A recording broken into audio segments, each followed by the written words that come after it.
And we are launched. Hello, everybody.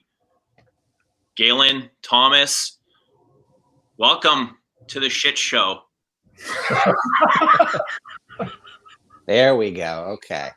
I'm ready. So, I don't know. This is all just really kind of random. I haven't done a live stream and it's been months, and I'm not even exactly sure why. It's probably lost some interest, but it's good to be back. It's good to see you guys. I hope you guys are all doing well. We're kind of waiting for the duck. If you guys have been around FragCom, you know who the duck is. We don't need to say. I'm not sure if he's going to be showing up, but I know he's watching because there's nowhere else he'd rather be. He might actually be watching like 4 other live streams right now. Yeah, he might be part of some, moderating some other live streams, right? I can see that. Maybe I'll lure him in with the visual stimuli of Louder for Men. Yeah, is that the duck? Is Louder the duck call? Duck. How do you do the duck call? I don't do any hunting, but I don't either. Hunters here, they know the duck call. Hunting is way out of my purview. You guys have a scent of the day you want to share? Well, I guess Thomas is wearing. Oh no, he's not. I just, this is my new. Oh my God. Your bottle looks about as big as my scent of the day bottle. I'm wearing Acqua di Gio Perfumo, and this is a 1.3 liter bottle, and your looks about just as big as mine. That's a that's a formidable jug of goodness, sir. Right. So this makes for good cologne and toilet scrub. Yeah. I have yet to own a bottle of Perfumo, although I'm building up to it. So you got Eau de Hermes there, it looks like. Yeah, this is my latest stuff. I'm hopeless with this stuff. I do like the newer stuff, but it doesn't hold a candle to this to me. Okay. This is just absolutely glorious. I found another copper top that's on the way, and then I found I've really just thrown in the damn towel and become a complete maniac with this. I think when my spasm is over, I'm going to have about 800 mLs of this stuff laying around. It's good stuff, even if sometimes a little bit difficult to wear, I find. But I do enjoy it. I think it is one of the greats. It is. I need to learn more about Eau de Hermes, but yeah, it's not easy to simplify, is it? There's a lot. It feels and seems simple, but it's deep. I think there's a lot more to it than meets the eye. It's pretty incredible. Like the dirtiness that bothers me. It's not that civet or the leather. I think it's more of just a combination of those weird notes, the spices and the aromatics that make it kind of like, what was that? Yeah, apparently it was maybe I think a boutique exclusive for the first 50 years that it was out. Yeah. Which is very interesting to me, right? And then it goes from super exclusive to showing up in these giant jugs with the copper caps. So, and I find as well, the experience on this radically changes how you apply it. So I have become obsessed with splashing it or just dabbing it. I find the minute you put it into an aerosol, that's when you get this sort of fragrantic, it's a Kuman bomb, end of story, and let's move on to the next Aventus clone. But if you splash this, it's I would love to just ask someone or read somewhere in the Hermes vault if this was made with that in mind, because it just oh God, I'm convinced it's civet that's at play, but who knows? It definitely feels like something, more than it's pissy and dirty, and it's got that sweaty vibe to it. The cumin, the cardamom, some clove. I imagine I mean, it's so refined, but in this totally unpretentious way. The refinement I find very unsettling, which I adore. And it's so there's this sort of soft hue to everything, like this sort of purplish autumn hue to everything. I just adore it. I've gone nuts with it. It's really silly of me to do. I mean, what am I going to do with 800 mLs of Eau de Hermes? But it's 2020. I have no excuse. And it's got that crisp citrus in the top where you can use it in the warmer weather, you know, for a freshie. True. The bergamot in that is neon green. It is phenomenal. And I'm not like a huge fan of bergamot, but the Eau de Hermes does it perfectly. I mean, it's just radiant. But speaking of ultra class, there he is. There he is. We have a duck sighting. I actually was wearing Luciano Pavarotti for Men today in honor of Rich Mitch. Yeah. Okay, well, he's got the link. He's been invited to come on. I'm not sure if he's going to take us up on the offering. He was talking about going to get milk or something earlier. He needed milk. Maybe I should try like hand signals. Yeah, what's going on, Rich? We've been waiting for you. I'm in Bois d'Argent, if anybody. Ooh. Just something fresh, and it's not fresh. It's just powdery, floral, warm. It's so a powder vanilla bomb. Just cozy and comforting is what it is. So Eugene, you've got 3 hours of live streams planned for today. Yeah, we can go 6. We can go 10. We can, you know. I'm in no rush. I'm in no hurry. I've got nowhere to go or be or responsibilities. You guys are welcome to come back after we have ZAHARAHOFF and Mr. Smelly, and we can kind of dissect their words and you know, we can do whatever you like. I'll probably struggle to fill up even 10 minutes here. So I know that's not true. A return. I woke up this morning to a link of your video with Chris Rudsack. Is it Rudsack? Rusak. God, I mispronounce it always. Rusick. Okay, whatever. I was getting up to go to work, so I couldn't watch the whole thing. And as I was getting ready, I was listening to it, and I found the part about him talking about influencers kind of interesting, and how they didn't really help his brand at all, and his opinions of influencers were very interesting to me. And he thinks influencers are more about building their own brand image than helping smaller brands. What do you think about that?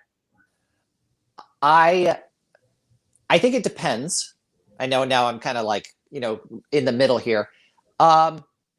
The way that people get successful on YouTube is, I mean, it's selling their personality, right? And, you know, whether you're reviewing an iPhone or talking about perfume or whatever it is, it's really all about, right, in our cases, right, it's about you, Eugene, right? It's about Thomas, it's about me. And the way I think that the thing that the path that everybody follows is essentially chasing pennies, right? Creating a ton of videos, trying to, you know, build a base. I don't know. I think I agree with him, you know? Really? Yeah, I do. I don't know. I tend to fit in more with the smaller viewers than the large influencers. Like, I would much rather, I can see myself, like, between the three of us, we have probably less than 12 or 14,000 subscribers. And I could see myself purchasing something off one of your guys' recommendations than somebody with 1 million subscribers, because chances are, you know, they're profiting off of that recommendation, or I don't know. I just feel more aligned with smaller misfits than larger corporate brand influencers. And Well, and what I want to know, this is what I miss. So I'm going to use an analogy from the watch world. You know, take the most successful brand in the world, which is Rolex. Rolex is the most successful brand, period. And what they never lose sight of is the narrative of personal involvement with the product. So, and I'm not going to name names because we all know who they are. But if you see 50 reviews in 3 months of X, Y, and Z perfume, that's fine. A person is trying to make a buck. They have a business plan. That's their business. But what I want to know, what I really give two shits about, is why something means something. So I want to know why it's important for Eugene to own every Frederick Mall fragrance. That to me is important. If someone commits to that, that's a commitment. And I realize I'm probably old-fashioned. I realize I'm probably utilizing sort of a thought process about consumable objects that's old, but that's what I want to hear. And I don't really give a shit what it is. If it's Perfume's de Marley El Crapo of the week, if it's whatever it is, I want to know what it means to someone. I don't really care about a giveaway. I don't care about a free bottle. How is that product making life easier and more livable for that person? and how is it different than everything else out there? Well, yes. And I miss that about perfume. Because not too long ago, especially if you weren't in a heavily globalized city, which I must emphasize that most of the world was not 20 years ago, you could only buy, say, 20 or 30 perfumes where you lived. I mean, you literally were stuck with what was at the department store. Yeah. And so you almost were forced to really rethink your relationship with scent. Yeah, I know that's probably very kind of outrageous lately, and it's hard to keep up, isn't it? Like, we're just kind of bombarded on a daily basis with, if you go on Fragrantica, they have new releases, and that's updated almost on a daily basis. And it's like, you know, I can't remember what they had already posted yesterday just because there's so many of them constantly coming up. You know, Thomas had actually mentioned, you know, when we did, you know, back pre-plague, when we would get together and shoot videos, there were a few that I didn't release because I didn't feel like they were particularly compelling or that we really got into a lot of the details. But he had said, you know, Galen, this is less about us breaking down the perfume and more about making connections with people. And for me, right, I like the idea of making connections with people, right, and learning things. And I see the same with the two of you, right?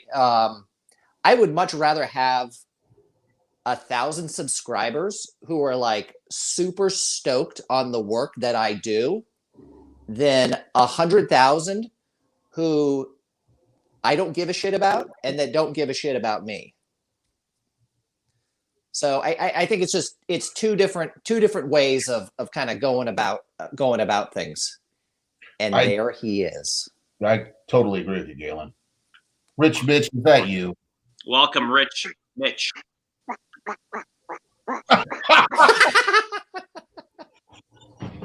That's a start. This is a big moment, guys. Hello. So you mentioned about me collecting certain brands, and I'll kind of give you some insight on that. You know, most brands, they all kind of do a genre. You know, every brand has an Oriental. They have a Fougere. They have the Chypre, the Gourmand. And I just kind of like, I like what Frederick Malle does, and I know, you know, his Oriental is not going to be better than every other Oriental, but I want to see what he's capable of doing with a specific style, and that's what it is. I keep going back to the same brands. Even though I don't particularly love or like that fragrance, I want to know how they worked something. Yeah. Does that make sense? Oh, that makes total sense. And that, I think, that's what I that's what I love so much about perfume, is not immediately loving a perfume. It's actually trying to decipher what about this admittedly very peculiar artifice of the human experience makes me feel a certain way. Like Encre Noir, I pick on. I continue to be obsessed with Encre Noir, and I keep trying to figure it out. And that, for me, I want to hear more of that. I guess I want to hear more about people's relationships with the bottles they currently have, and that I don't know if that really jives with a with a business model. Is he a real human? We Yes, I'm real.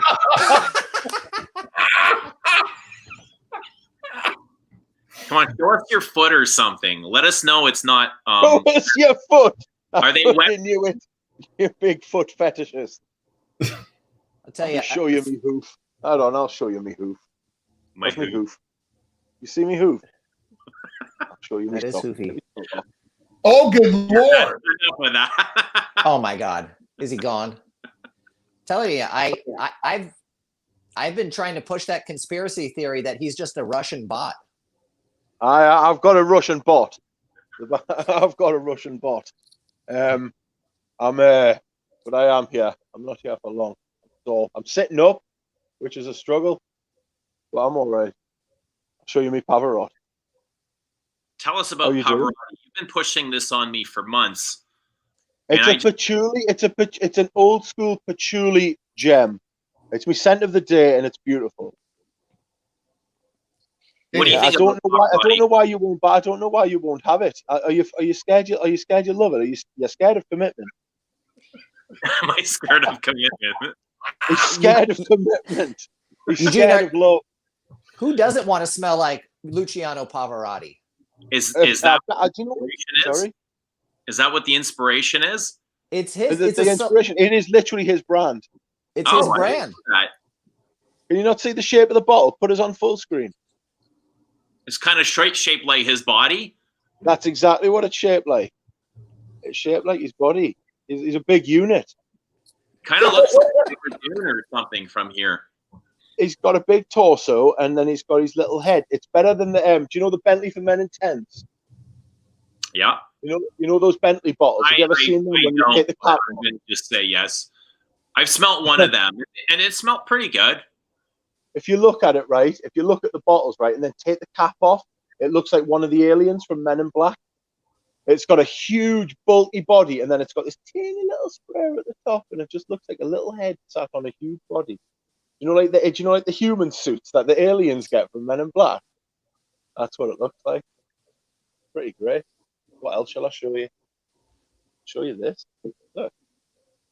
I'm Rich a is bad trying to man. distract us. What with- do you want to see? Do you want to see my head? Why do you want to see my head? Kind of kinky. Hold on. So, question for you, Doug. Go on then. Do you see the highlighted comment on the screen? No. Voice sounds like a smelly what? Do you know who that is? That voice sounds like smells fishy. No, it's not me.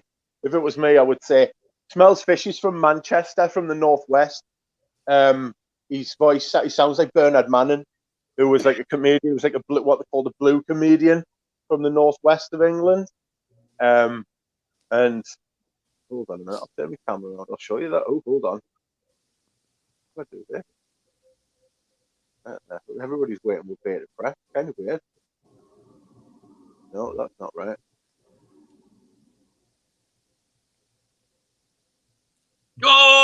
Holy fuck! Holy good God! It's Wow! It's a real person. Rich Mitch. Yo. Oh my God. The unveiling of Rich Mitch. This is bigger than the whole stream put together. You're laughing at me head, Bo. Broken half. Oh Something. my God. Can you Amazing. hear the women screaming, running up the hill? No, they're running down the hill.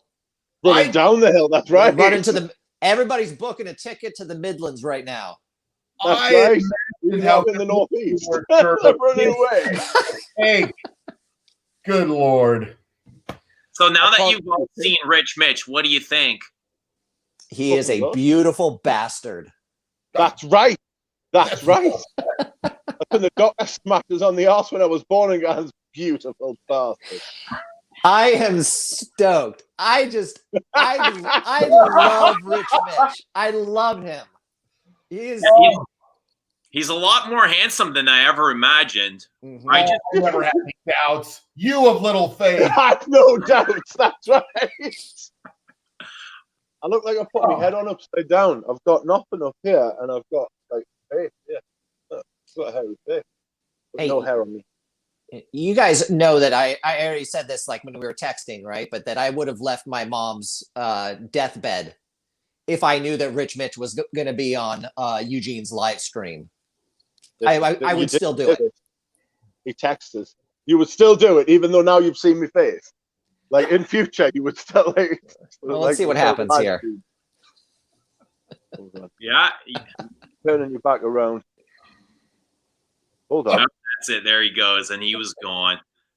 I'm not. I'm still here. That's the first step, right? He's going to be launching a channel within the next, I don't know, Camera won't month. have it. That's the only next progression. That's that's natural. Mm-hmm. What are you waiting for, Rich? What am I waiting for as far as Starting a YouTube. video is concerned? I'm not sure.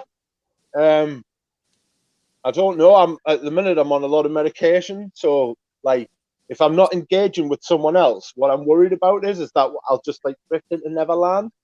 You know what I mean? And like there'll be like hour-long ramblings about shit, and that'll have nothing to do with Perfume.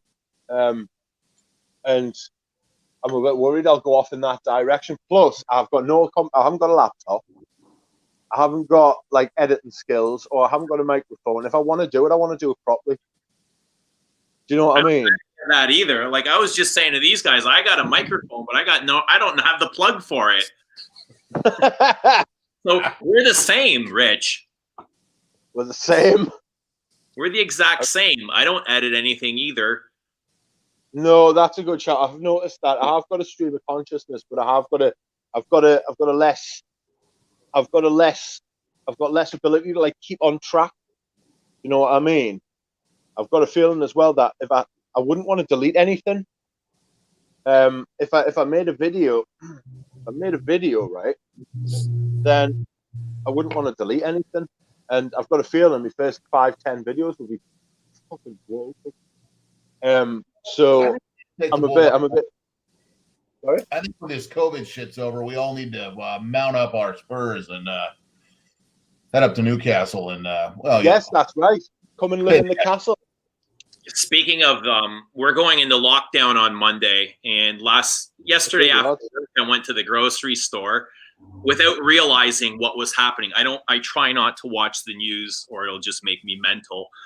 And I spent 40 minutes grocery shopping, and I get to the lineup, and it looks like it's around the corner of the building, about an hour long. And I was just like, fuck it. I left the shopping cart and I left. I went home. I was like, I'd rather starve than wait for a cashier. Yeah, what we've been in lockdown twice. The first one was 3 months long, right? And like it shows a lot. It shows a lot about a country, what they stock up on. Do you know what I mean? So find out what like when your lockdown starts, right? You'll find out there'll be shortages of things, but not because of the supply, because of the demand. Like it'll only be like in our country, it was toilet roll. Like Caboose will be able to tell you, ironically, Caboose. But in our country, we're all stocked up on toilet roll and tomatoes. And it was like, On what? just like Say that again. Tomatoes, tomatoes, Tomatoes. tomatoes, Tomatoes. No. Definitely never tomatoes. Not tomatoes. Never tomatoes. It's definitely tomatoes. And Tomatoes. we stocked up on tomatoes and toilet roll as if every woman's going to eat tomatoes and get the shit. Do you know what I mean? It was just like, I'm interested to know what the stock up on in Canada, and obviously if Biden when Biden comes in, when he comes in and he puts America into lockdown, because that's what he says he's going to do, and you can just imagine the hooligans just being like, no, I won't, I'll go outside and act on purpose. Just to spite them. But when America goes into lockdown, I'll be interested to see what they stock up on as well, apart from bullets. We're not going into lockdown.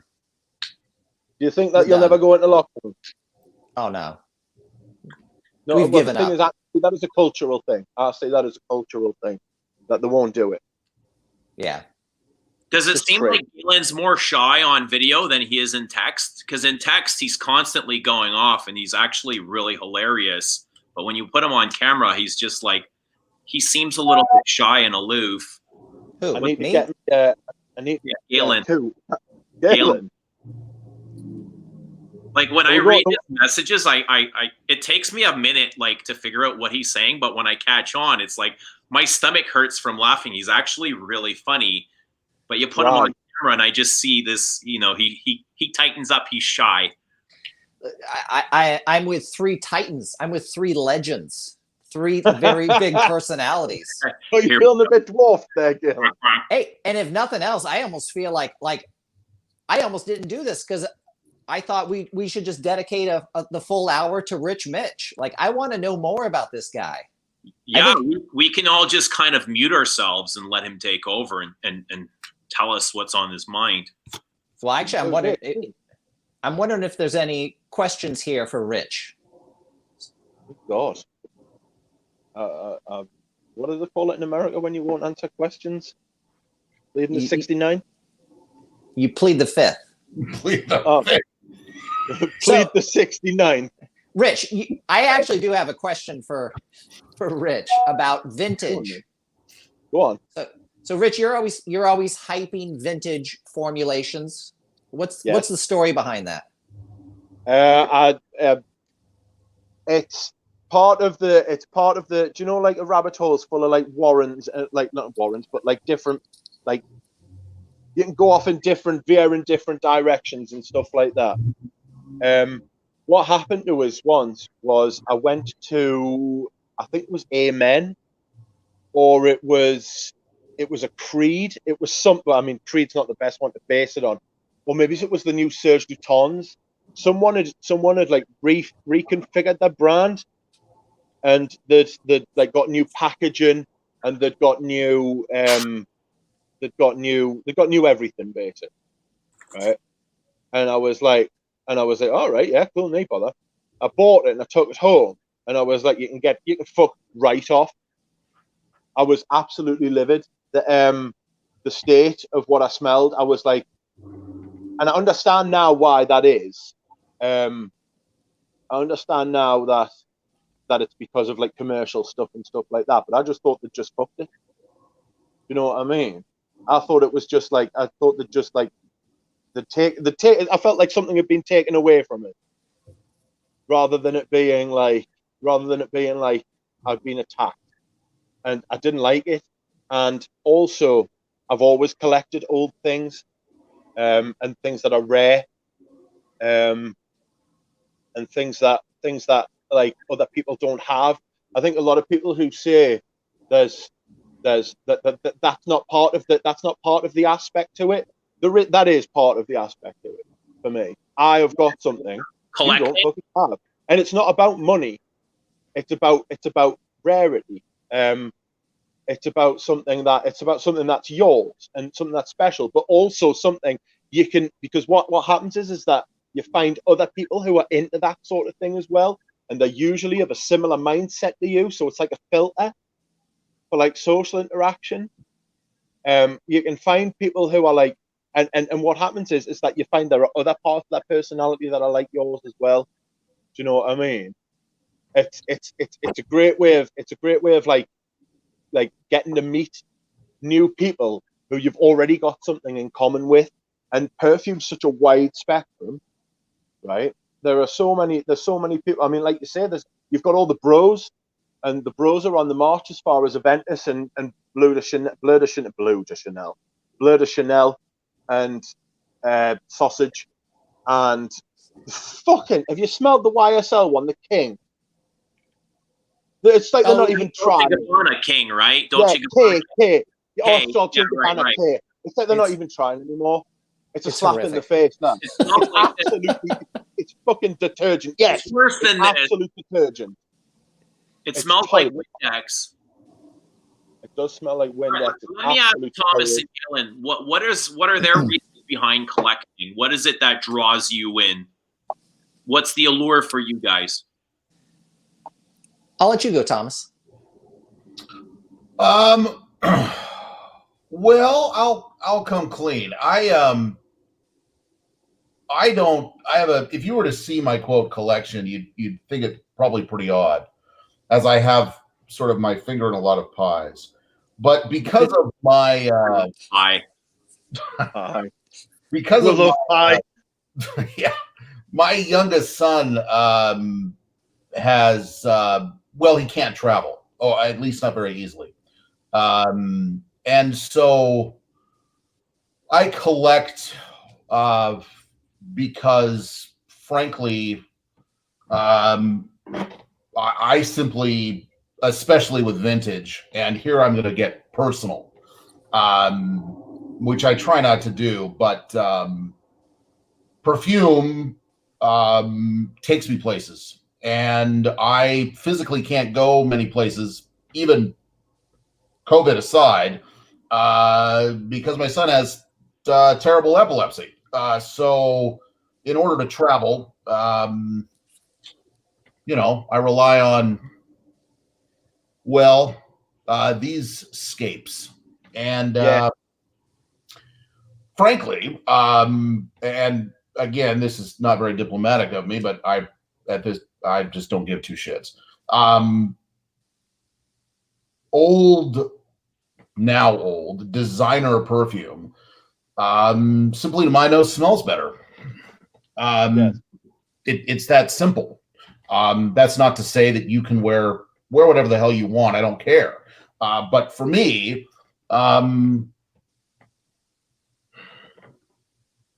I adore heavier, raw ingredients and materials. They definitely feel better from that time, or they feel at least different. And I don't know what I would associate. Is it just thing is that they were unregulated back in the day, so they could use what they wanted. You look at somebody like Edward Rudnitska, right? How do you think Edward Rudnitska would fare? Sorry, I've got a weird angle here. I'm going to show you something. They've got to be regulated today, so they've got to be modernized to today's standards. It's who they get to do the modernizing, though, right? It's like Koros, right? Who somebody what has happened is, right, Pierre Bourdon has not reformulated Koros, right? It's gonna have been somebody else, and I'm telling you, I bet it's gonna be, because YSL's owned by one of the big umbrella companies. They've given it to a junior and they've said, there's the formula. All you have to do is confirm by these two different constraints, right? And they've done the best they can. And it's not to say they've done a bad job, except they've done the best they can with the materials they've got, and the budget and the time constraint as well. And they're trying to follow in the footsteps of somebody who is, frankly, probably the best perfumer of the last 50 years. That Eleanor doesn't even get a look in. Pierre Bourdon. They're automated for all we know. It could be artificial intelligence just reformulating these. I've told you what I think about Dior perfumes. I think Dior perfumes are now made by artificial intelligence, and that Francois Demichy is just a chemical engineer. I call it a digital fougere. Yes, digital fougere. Look, I want to show you. Put us on full screen, Eugene. I got to learn how to do that. I'm going to show you this. What I've got. It's a little trinket. We need to get Rich Mitch a tripod. I don't have the skills for that. Oh, don't want that. Certainly don't want that. Rich, you're asking for way too much here. Oh God. What is that? Is that the Manscaper 2.0? That is not the Manscaper 2.0. It's the Manscaper 0, right? This is the original from the 80s Fahrenheit shaving kit. Oh, good God, man! Is that a butterfly razor? Oh, that is a razor of tiny proportion. I'm telling you, there's my finger, right? This thing is tiny, and I've got a little 50 ml vintage from the 80s as well, right? It is outrageous. Ruined everything. The world nerds revenge. Yes. There you've got your little handle. Scientists are living off of being wrong, don't they? Well, it's a good way of putting it, and it's never been put together. So it's the first time it's ever been put together off screen. I mean, how many times has Luca Turin been wrong? I mean, Luca Turin's wrong every time he opens his mouth. Let's be honest. Fucking hell! Do you know what it is? Right? It's just writing down. It's just basically, here's my opinion. Give me money. Do you know what I mean? It's bananas. Who the fuck does he think he is? The man wears a fucking belt with braces. He can't be trusted. Well, don't take fashion advice from him, but he gives pretty good fragrance advice, although he is wrong from time to time. Time to time. I'm not sure I'd let that thing anywhere near my face. I'll tell you what. It's pre-reformulation shaving. This is danger. This is living on the edge. It is absolutely fantastic. Do you know what I really like about it the most? Right? It's the little case it comes in. That's exactly what they're going for. Right? With Fahrenheit is the little fucking work case that you've got with your all like shiny fucking stainless steel fucking bloody razor, and you're laughing, and then you've got your Fahrenheit as well, which absolutely stinks of petrol, and it's brilliant. If that's a fake, they've done it brilliant. You know, in defense of Luca Turin, when he came to Portland last, he came to the Fumery here in town, and I showed up early to the event, and I was the only guy there, and there was Luca Turin, and I chatted with him for. Well, no, but that's not. I could give two shits about that, but I had a very good chat with the guy casually, and he's just a hell of a nice guy, and I just love the fact that he's so opinionated about perfume, whether or not you like it or not. Because what's wrong with being opinionated about perfume?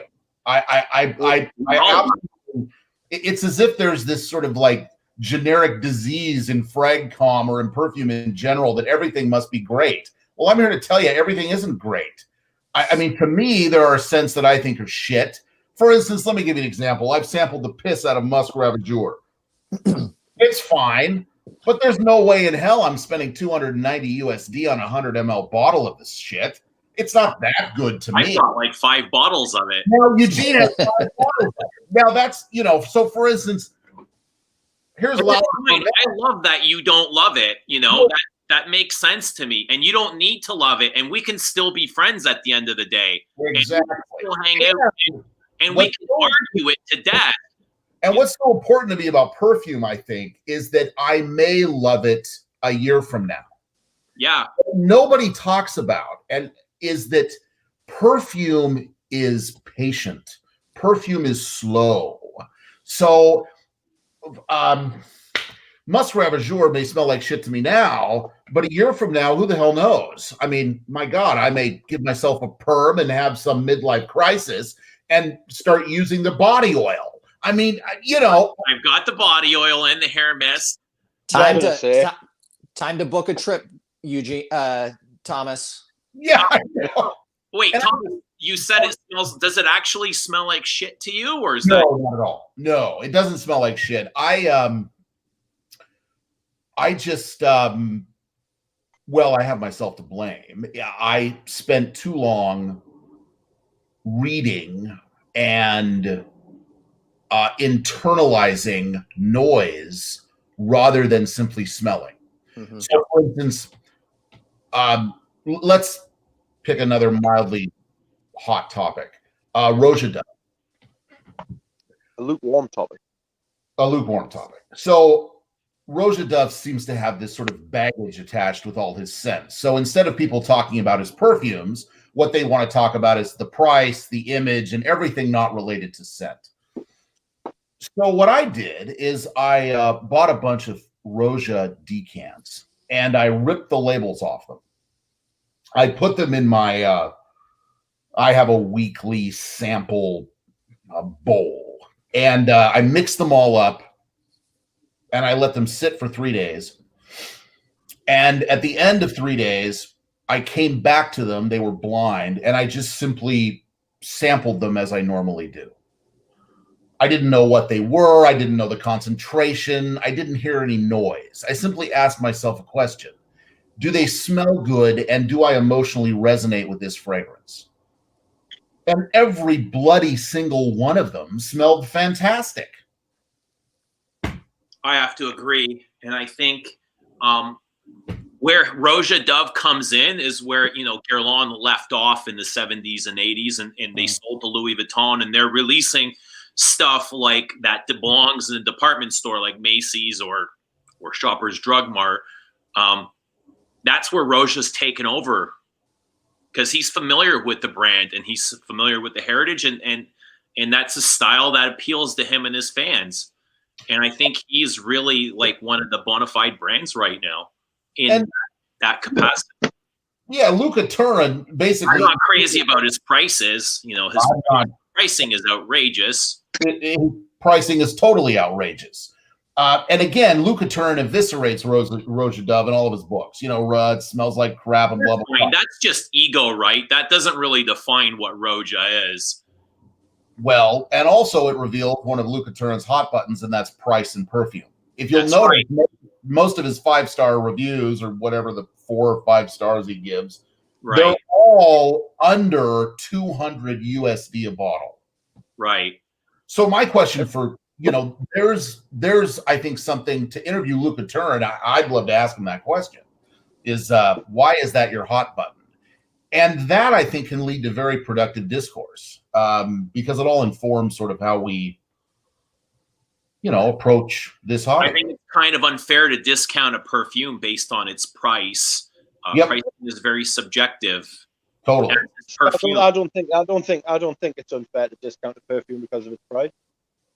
I think it's entirely unfair to discount a perfume. We can go about this all day long. Some people don't. Price isn't an issue. I know, but for some people, price is an issue. But it's very elitist. I think I said this. I don't know if I said this to you before, or if I said it to somebody else yesterday. But prices decide what is that price barrier, and we all earn different sorts of amounts of money. But who's to decide what that barrier? What's that threshold? Is it $100 per 100 mil? Is it $250? Is it $500? What's acceptable? What isn't? Who gets to decide this? Do you get to decide, or do I get to decide, or does Galen and Thomas? That's the point. We all get to decide because you all set your own budget. You all willing to spend what you want on your money. But the thing is, what I would say, Thomas was talking about hot button things, right? I'll tell you what, right? I hate clone. I will never ever buy a clone. I'll never buy from a clone house. I will never buy anything like that. Even inspired by fragrances, I won't buy. And well, not on purpose anyway, because I've got a couple of Rogers now. I say that. But what I would say was the reason clones exist is because of the pricing of perfume. Mm-hmm. And if somebody like, I won't say doer, but like if a house can, like Parfums de Marly, make something that smells like amber and nargile and sell it at half the price, you can't tell me the extra 10% difference that Hermes has got is worth another $150. You know what I mean? It's a disgrace what they do with their prices. They price people out on purpose. They're Veblen, but what they're doing is they're playing on the Veblen aspect, where what they do is, Roger does this massively. Roger, what he does is he says, my perfumes are very expensive, therefore they are good. That my perfumes are very expensive. There's a saying from a British film: free to those who can afford it, very expensive to those who can't. Do you know what I mean? It's like if you can't afford this, right, then it's very expensive. But if you can, it's free. Like Roger sends out perfumes to people, certain reviewers, and he gets free publicity. He doesn't get free reviews, he gets free publicity. And what he doesn't send them out to, like, I talk about Roger. Right, say this is an example because I don't talk about Roger a lot. But say I talk about Dior, right? Dior don't give me free, like, favorable terms on their perfumes. I talk about Dior probably more than anybody else on YouTube fragrance community, but because I'm not on screen, because I'm not on like visible, and I've got a lot of subscribers, then I don't get free bottles. Not that Dior send out free bottles, but it's like an example, isn't it? There's a what else do I talk about? Talk about vintages. You know that website that I've sent you all to, that shall remain unnamed because I don't want there to be a run on that by speculators. Yep. I've told them, right, to tell for everybody who I've sent there to buy them, and there's been about 15 people I've sent, right, to say, oh, Rich sent, right. I do not get, and I wouldn't accept from them, right, free bottles. Not that they've never gave us free bottles, they've never gave us free shipping, except when they sent us platinum Egoist instead of Egoist before. And that's a different story, but to be fair, they made it right. That, like, I don't get like free bottles. What I want to do is I want to know just how much influence influencers have got. When you call someone an influencer, how much? I mean, we all know Jeremy's got influence because of the which perfume was it he recommended? Aquamara. Yeah, he recommended a perfume, and apparently they ran out of it in loads of shops because everybody rushed to buy it. One of the Mont Blancs. It was something. It was it was a perfume, and apparently after his video, like, the sales of it spiked and then they dropped away again. That's the sort of data we need to be looking at. Not the sort of like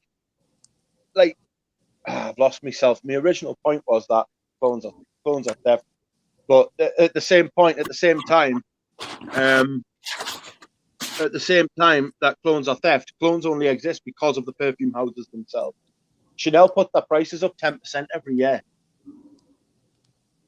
Pricing is insane. I went to the department store the other day and saw some of the prices, and everything's kind of gone up. I seen Cartier's jack their prices up on their exclusives. But speaking about Jeremy, like, getting free bottles, Rojedov, he's getting free bottles too. Does that make him part of the influenza? Who? Not Rojedov. Sorry, Luca Turin. He gets bottles sent to him all the time for review. Does that make him part of the influenza? Yeah. Well, I mean, clearly it does. The man's got a book out. You've got to remember, these companies aren't going to be. I mean, these bottles cost nothing to the companies.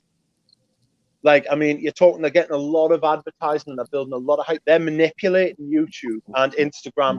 Instagram's bigger than YouTube as far as perfume's concerned. Am I right? It's an advertising platform, and if there's no YouTube, they're going to find another means. They're going to find billboards or commercials or whatever it takes, whatever the median is at that moment. Find a way, and it just happens to be YouTube right at this moment.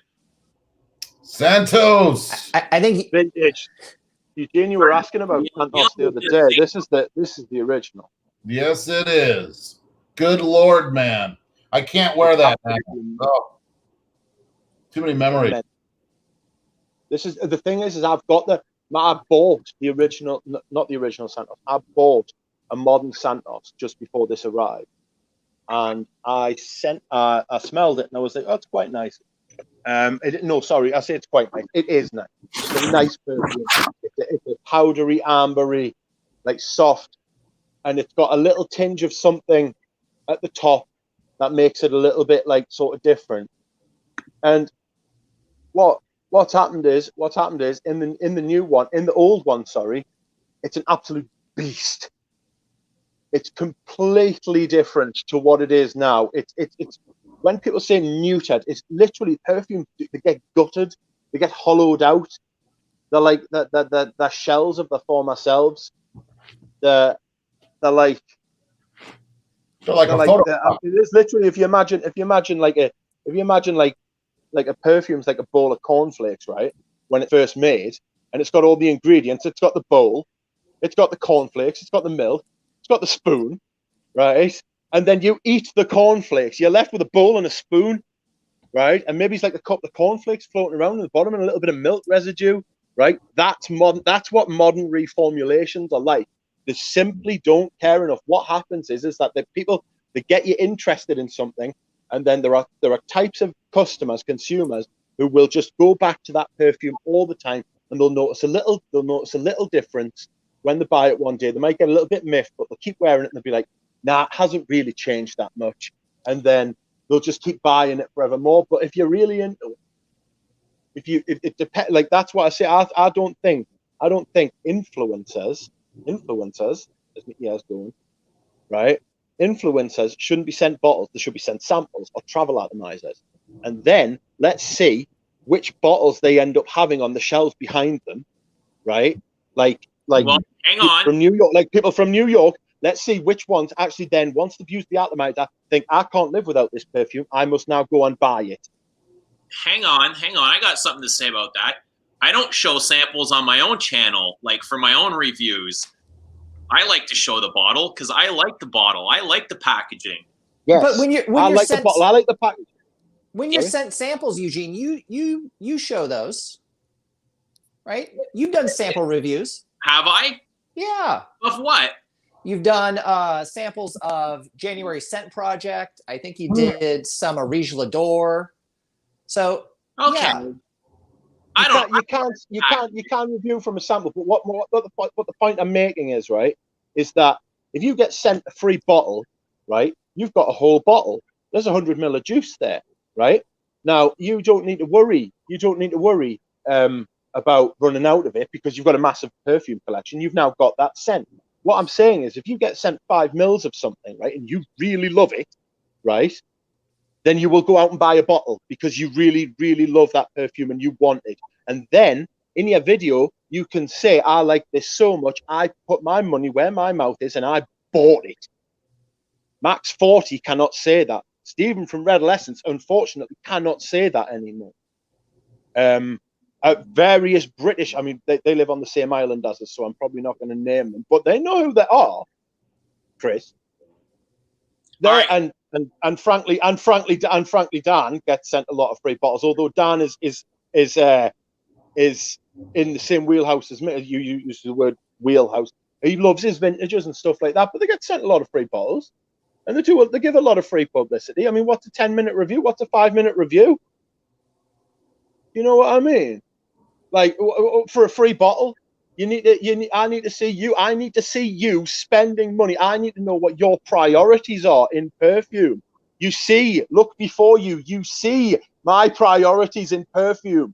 I have spent and received nothing for free, barring George Zaharoff sent me two travel atomizers, of which I am extremely grateful, but I don't think I'll be buying either of them because I bought the original one, the signature, which I still think is the best one.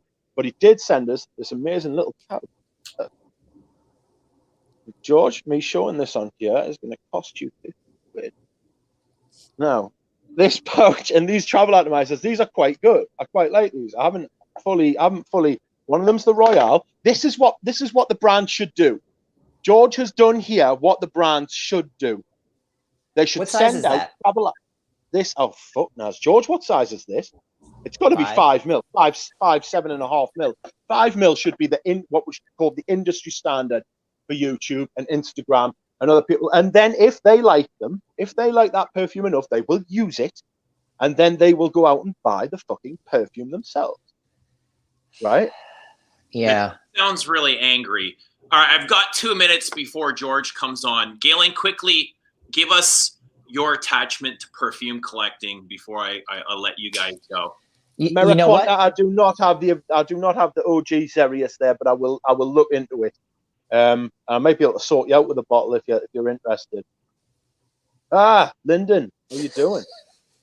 So for me, look, I've collected stuff my whole life, and I probably have an unhealthy attachment to things and the way they make me feel, right?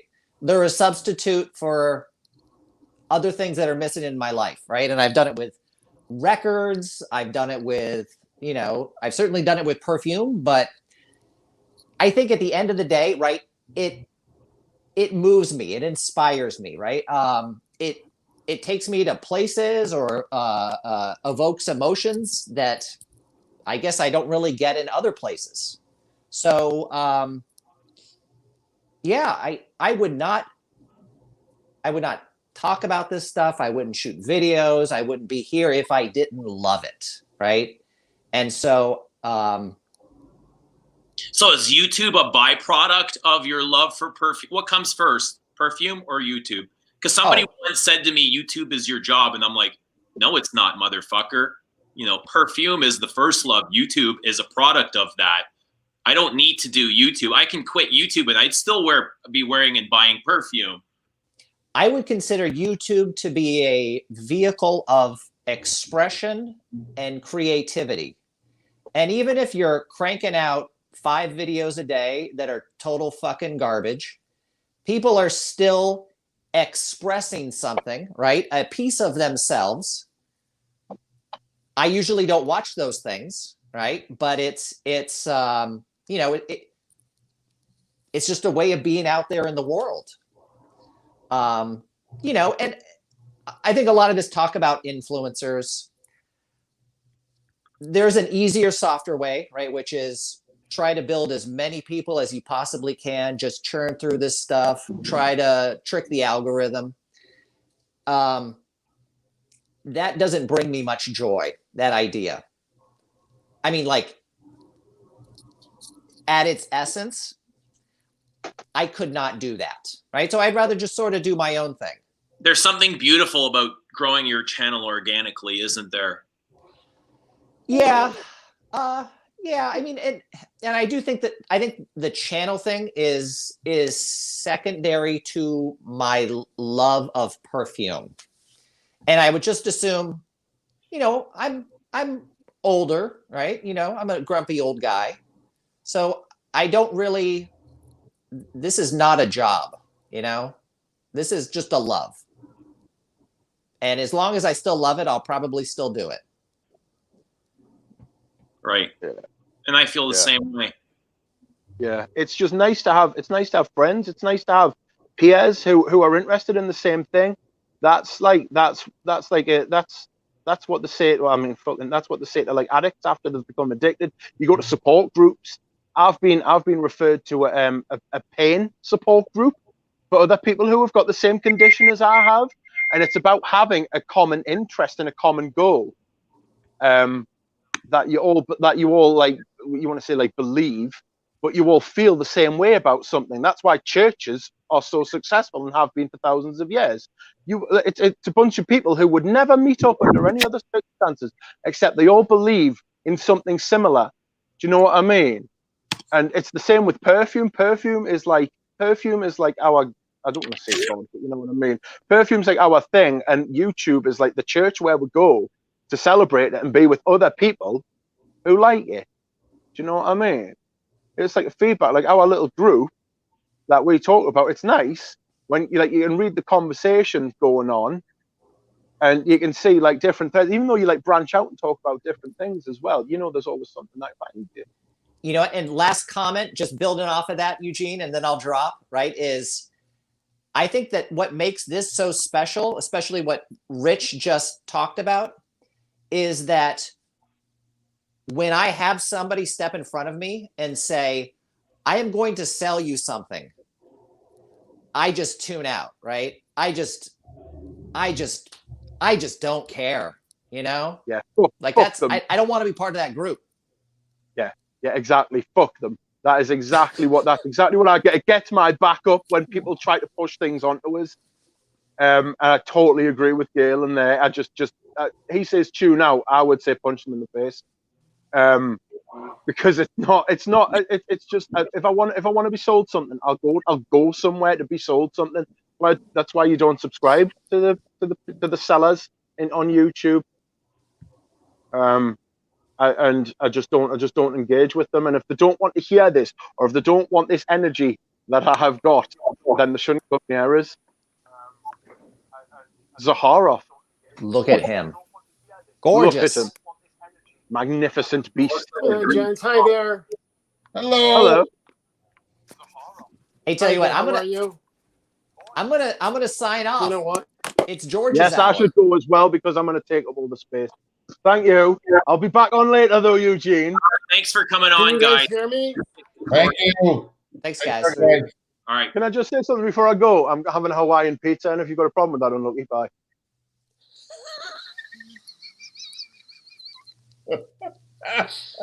Hawaiian pizza for everyone. What did he say? Something about a Hawaiian pizza. He's got a lot of problems. Hawaiian pizza? Seriously. The internet's broken. George, are you with us, George? See you guys. See ya. Oh, I'm all alone. And I'll just wait for George to pop back on. But yeah, he is the best dressed man in Fragcom.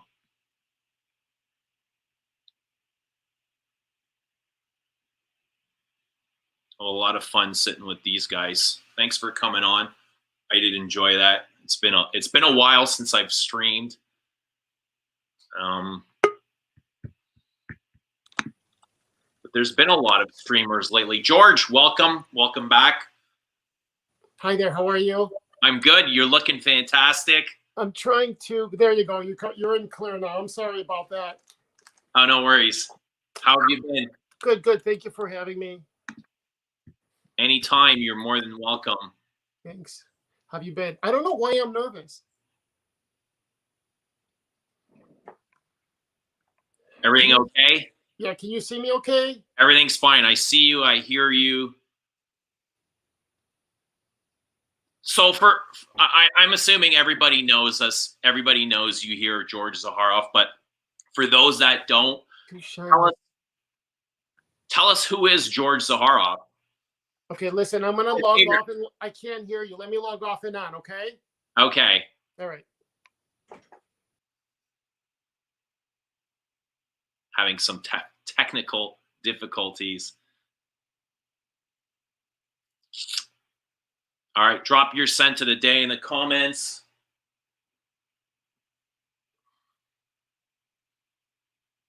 A lot of people asking about Christo. Christo's up to something. I don't want to tell his story. I'll let him share that when he comes back. I'm sure he'll be back, but he's good. He's good. He's up to no good, but he's good.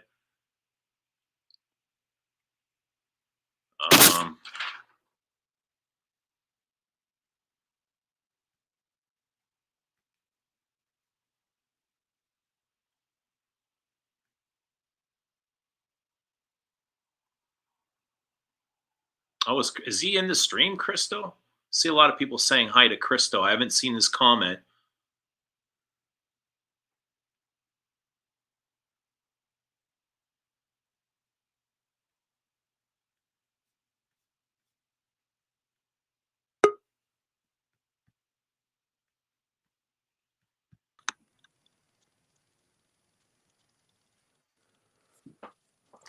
My I mic think this is better. Let me see if I can turn my mic down. I don't know how to do that.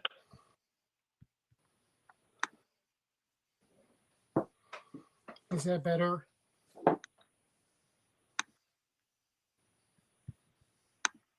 I'm afraid if I mess with it, I'll just screw everything up. George, how have you been? I'm doing okay. It's good to see you. I don't know what's up with the lighting. Anyway, hi there. You look great. I love your shirt. You're always dressed to the nines. I have to be respectful to my host. Somebody had asked what what your favorite brand for menswear is. I don't know. I mean, I have a lot of stuff from everywhere. Yeah, you don't have a particular brand that you're more comfortable with? I think it depends on the season. Do you know? And so I stick with the regular, you know, but it depends on the season. Can everyone hear me okay? Yeah, you're good. You're good. Okay. You're good. So we're kind of going into lockdown on Monday, and things are getting a little bit crazy here. So people are stocking up again. They're getting selfish and greedy and crazy. I was hearing that. I heard you say that you went with your shopping cart and there was a long line, about an hour wait. I just laughed. I couldn't deal. I was like, yeah, no, I've got stuff at home, and you know, I'd rather go without than be part of this madness. And I find if you go to the shopping early in the morning the next day, you know, you'll avoid those long lineups. I think you said it best, Eugene, with madness. And you know, Thanksgiving, we have the Thanksgiving in the United States this Thursday, and we also have Christmas coming up. And none of my family is coming together because, you know, my father and there's members in my family that cannot be exposed, you know, and so it's just a crazy time. And you have, 70% of retail happens now, and that's also an issue, you know, and so we'll see where this all goes. It's like, I think it's like a roulette. You're playing Russian roulette. You don't know, what's going to work, what doesn't, and then what's the fallout, you know? Hi, everybody. Love you too. Hi, everybody. So it's good to see you, Eugene. Well, you have many fans. I think I'm at the top there, the top 3%. And likewise, I'm a huge fan of yours. I had you here last year and we got to know each other really well. And I feel like we had a good connection. But I want to ask you, this is my favorite question. I want to ask you, for those of my viewers that aren't familiar with you, who is George Zaharoff? You know, let's put away the George Zaharoff brand. Let's put away, the beliefs. Let's put away the religious beliefs, the political beliefs, all the beliefs that have been indoctrinated. Who is George Zaharoff? What do you stand for?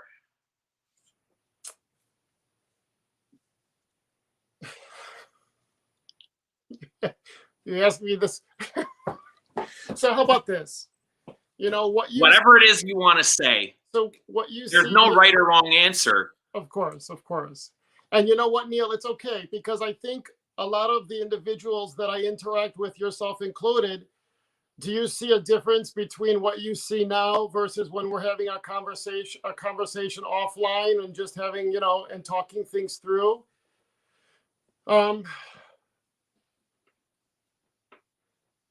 I would like to think that I'm someone that tries to walk through life with some kind of purpose and trying to be in the moment and to be considerate of others and to validate others, and so I think I'd like to think that's who I am, because I have been rich, I've been poor, I've been rich, and the money, the stuff, as you called it on our first video, is just stuff. It's temporary. And so we temporarily own it. We're curating crap for the next generation or the next person, because nothing really belongs to us, right? And so I just like to think that I'm a nice guy, I love your answer. Totally. And you get, for the most part, you get a lot of love in FragCom, but there's one thing that I've noticed, and it's that you love to address your haters, but you do it in a way, there's a little bit of charm and mystique to it. And it's like, you come at them, you almost bend down on one knee and you validate them and you humanize them. And they come at you and they don't know who you are. They don't know who George Zaharoff is, the person. They've probably never smelt your fragrance. and they're judging you based off of your clothes. And I saw one thing specific, George dresses in really weird clothes. And, your response to them was, hey, I'm really sorry I offended your eyes with my pants. Can you ever please forgive me? And instantly the reaction is, oh, no, George, I didn't mean it like that. I love you. I'm sorry, for the misunderstanding. And that always stands out for me is the way you treat people. Is there a specific reason, behind all that? Why do you come to people like, why are you open and understanding like that? I think that, my first reaction is to be like that, the initial reaction, and that's the split second one when someone comes to say something about you. We put our guards up, and you get yourself filled with emotions, and it's at that time I call it, caca. The caca comes out of your mouth, and for me, I have learned the secret of having peace because I fight for my peace. Like, I don't want to have chaos around me. I don't want to have drama around me. I get I fight for my peace. And I've realized that a big chunk of giving myself that gift is giving it to others, and then it comes back to me. So when I look at someone making fun of me or making a joke, I was really picked on. I was picked on heavily when I was in my younger years. And so it takes a moment for me to just gather myself and say, George, you're not that person from the past. It's like a gathering of my thoughts. And then I try to say, how does that person feel? It's like validating the other person. And I just said, hey, you know what? I see what you mean. I'm sorry that your eyes had to see that. And you know what? Life goes on, because at the end of the day, it's only clothes. It's only scented water. Right. But would you agree when you're being criticized, it's coming from a place of, unconsciousness, and when you come down and you humanize them and you give them validation, it's almost like you've it's a trigger, like you turned a switch on for them. And their whole mentality changes. Oprah said something really awesome. She said on Twitter that she sometimes looks and someone called her fat, and she actually responded herself and said, it's because of this. And the person that had tweeted it was like, oh my God, is it really you? I'm sorry. I didn't really mean it that way. And I think that we're all inherently good inside. And somehow, depending upon how we are viewing the world at that moment, we sometimes see things in a negative light or a positive. And a lot of that is cause and effect, because I tend to think before I speak. I hold myself back because I don't want to be offensive. I don't want to put negativity or into the world and for it to come back, because it has ripple effects. And so there's ways, in my opinion, you could get through anything just by communicating and doing it where it's civil. Of course, I'm human. We're all human, and sometimes you're like, but what are you gonna do? I try. I'm a human being. I try. You mentioned communicating. What do you see is the most difficult part about communicating, like about having that hard conversation with somebody? You know what? I think that because, a lot of people will say, hey, Eugene, you are, I don't even want to say anything to you that might hurt you. Like, even if it's a role play, but they would say, Eugene, you're jealous of me because of this. And all of a sudden, then you turn around and say, me, I'm jealous. So it would be different. Like, Eugene, you know what? I just have to tell you, I don't think it was your intention, but what you did, X, Y, and Z, gave the impression that you are jealous. And so can we talk about it? You know what I mean? It's just a twist. It's just how you communicate it, because it's all about how you're seeing things. Perception is reality. And I love looking into, Eugene, why did you do that? Or what's the thought process behind it? It's taking away the judgment and talking freely and having that conversation that's very difficult. I think it's the judgment. I think people are afraid to be judged. And when you take away that judgment, when you have judgment, you have lies and secrets and, hostility and anger and fear. All of this stuff is connected to the conversation and the communication. And so you could tell I'm very passionate about this. I grew up with a lot of chaos and a very European family that is very passionate and reactive. And I realize that is someone's biggest downfall of giving themselves peace, is by not having that clarity to stop and say, come on, people, let's just talk about this. Right. Let's get vulnerable and open up and have that card conversation. You mentioned earlier, you've been broke, you've been rich. Where do you see yourself 10 years from now? Because I think we always need to be evolving and expanding, or else what's the point of life if nothing ever changes? What do you see for yourself 10 years from now?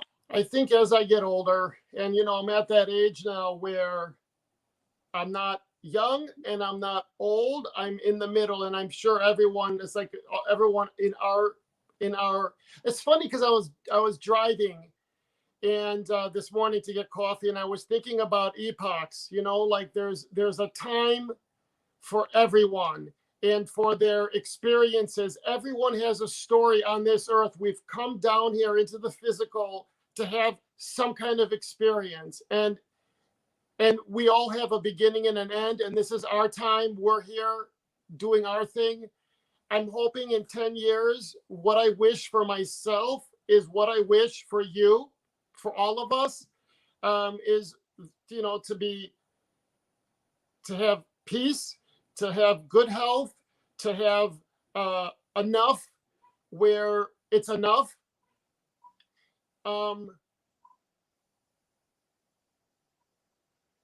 And to hope that we live in a world where it could also give us peace. I know it sounds like a Hallmark card, but that's what I wish for myself. I hope in 10 years I'm still doing what I love and I'm able to contribute and evolve. I don't know. I might be in some monastery in Tibet. I have no idea. There couldn't be many better places.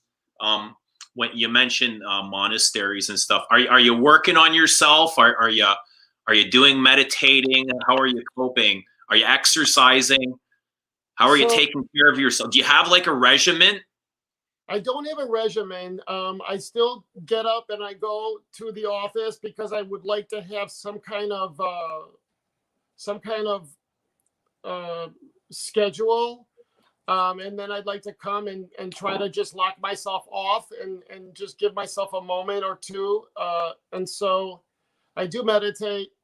The gym's here. Like I said, I'm nervous. I have a treadmill, which I've been doing. I haven't worked out with weights, which is something that has affected me in terms of like I need that kind of outlet to release. So when I meditate, I tell my muscles that, muscle memory. To answer your question, the key is being creative and doing what we're doing here. And that's why, online, I sometimes go into the lives just to keep my sanity as well. I'm just like everyone else, right? Yeah, awesome. I've started meditating, and I can say, I've been meditating a lot for about the past year and a half now. And I can definitely say it's changed my life like 180. I feel like a different person. I feel complete. I feel happy and content and less stressed, less anxious. You're rewiring your brain. And I started meditating when I was 19, and transcendental meditation. I recommend anybody watching this get the book, and then you pick and choose for what works for you. But years later, I was in Japan, and that's when I was exposed to Buddhism, and it was like, wow. And so for me, I am doing, and I think you understand this, when you go into your meditation, you could see that you're kind of giving yourself fuel, and it's not a nap. It's it's rewiring your brain and how you see things and the clarity, and you start picking up on your gut. Your gut feeling becomes sharper because you get it. You become in tune with your emotions. Yep. Whereas I used to distract myself from all those. It was like, through my childhood, I was taught to abandon my emotions and just go with my mind, where it's actually the other way around is more beneficial. Listening to your body and what it has to say and becoming in tuned and aligned with all that. But I want to ask you about your tour of Review the Reviewers. Are you still doing that? So since February, the gentleman that was doing the social media and the editing and all that has been home. And I haven't been able to put out any videos, and that's about to change because I just want to start and put content out there. The Review the Reviewer, I guess we could do what we're doing right now with each other, but part of it was going and traveling and seeing and meeting and understanding and just being there. It's one thing to be like this, but it's another to be sitting next to each other. That's something that I want to pursue. I also, in my head, as we open up international markets, we're in 7 countries right now, which is just it's just like trying to wrap around my mind and all of that. It's incredible. And I'm talking with a French with somebody to try to like open up the European markets. And it's just something that's a little surreal. And I would love to take a camera, take someone with me and show, those markets and the stores and the meetings. And I would love to show that aspect of the business too, which I think people would absolutely love, Right. Because what you see right here now is, George Zaharoff, the designer, right? And then there's George Zaharoff, the businessman and the creator. And I think that people would enjoy the different facets or seeing the different aspects of what's behind the scenes.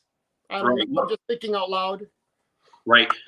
What's your favorite part of creation when you're creating? Like, I know you create out of love. You tell me all the time you create out of love, and I believe it's out of consciousness. You're not creating out of ego. But what is your favorite aspect when it comes to creating clothes, fragrance, or whatever it is that inspires you? I think the number one, first of all, we all create. We're all creators. And we all have ideas, and we materialize or manifest things. No matter how much we think that it's random and things are happening to us, we've created that, right? We put forth that intention. For me, the number one most fulfilling thing for me is for someone to have something, a suit, a tie, a fragrance, a wallet, and to take a picture or to say, this is what I'm doing in my life, and I'm using your stuff or something that you created and made it my own. And that's probably something that is just really mind blowing to me. And it's a very holy thing, and it's very sacred because I don't take that for granted, if that makes sense. Yeah. Going back to Review the Reviewers, sorry. It's okay. What, after getting to know all these reviewers, what was the biggest thing you learned about reviewers, or what kind of stuck out in your head?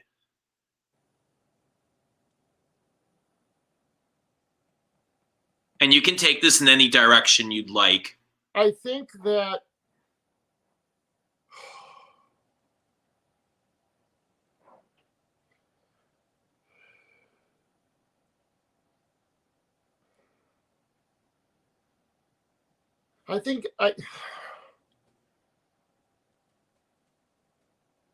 Was it an enjoyable process for you?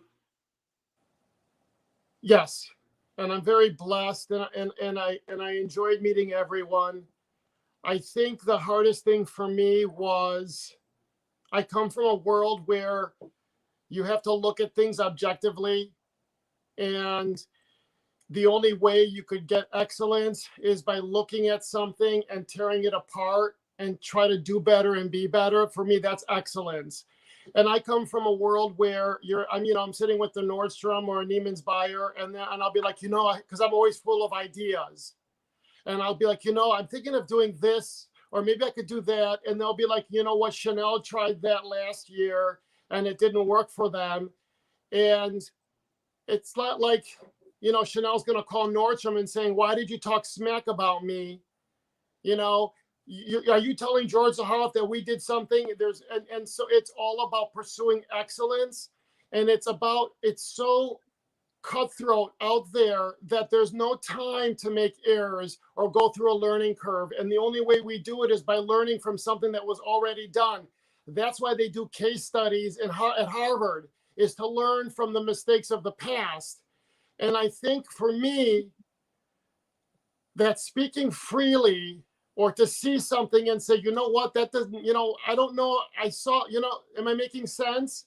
And it became like, is George gossiping about me? And that was very difficult for me, because I was like, I'm not, you know what I mean? Like, it was something that, that was a little bit, I don't know, I'm going down a rabbit hole. And that kind of goes back to communication and having that hard conversation. And there's kind of a solution to every problem, right?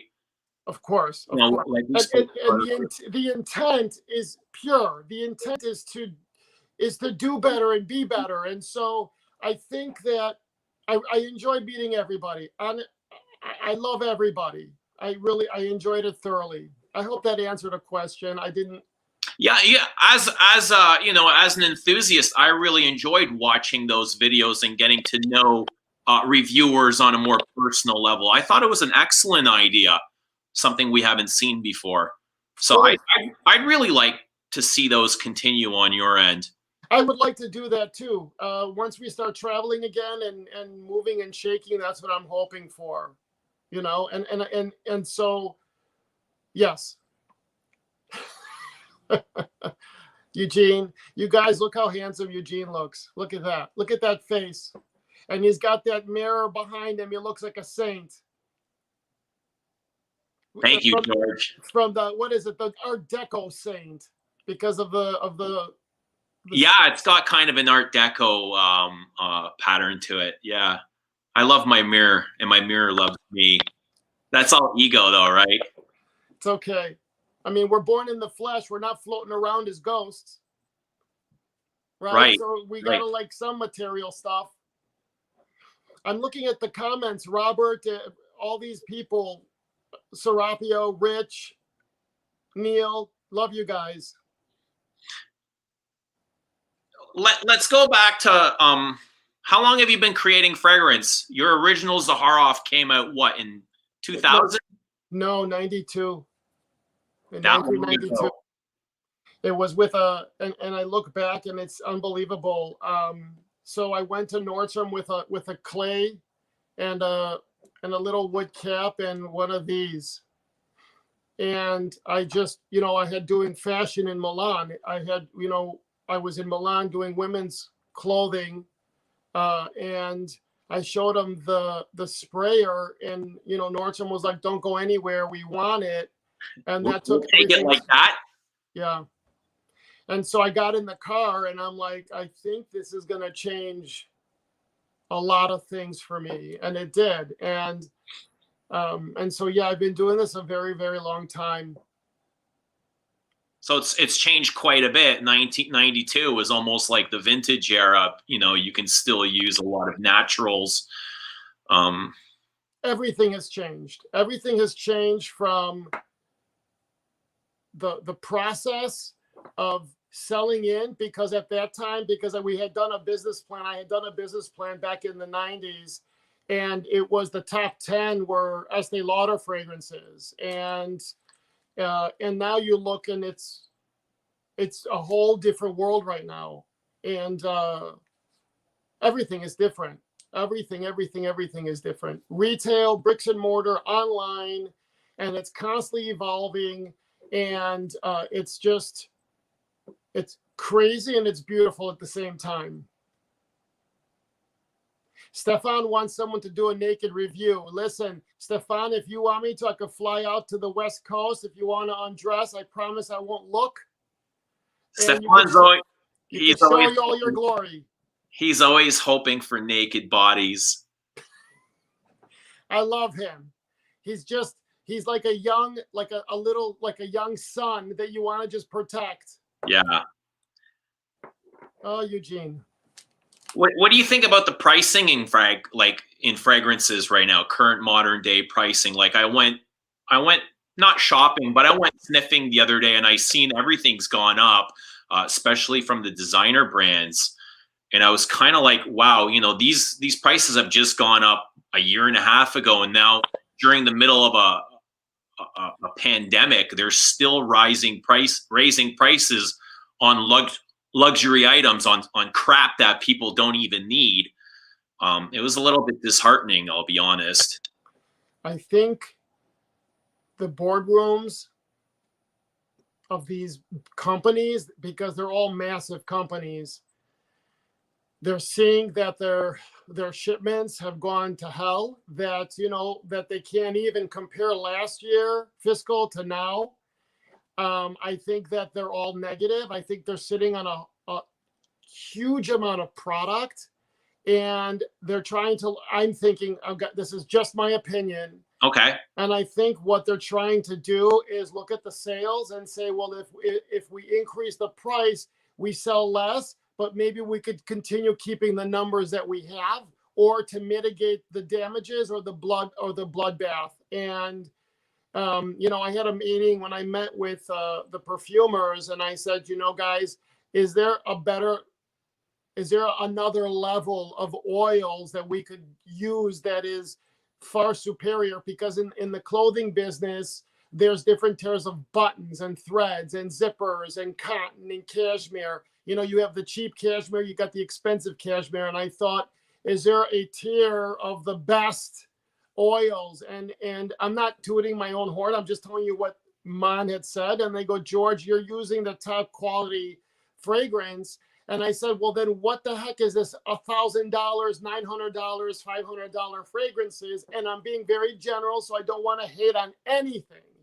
And the response was, it's just the cost structure of the brand. And and so every brand has an infrastructure or a percentage that they want to make off of every creation. For me, Zaharoff is entry-level luxury. I've always thrived with all of the stuff that I've made.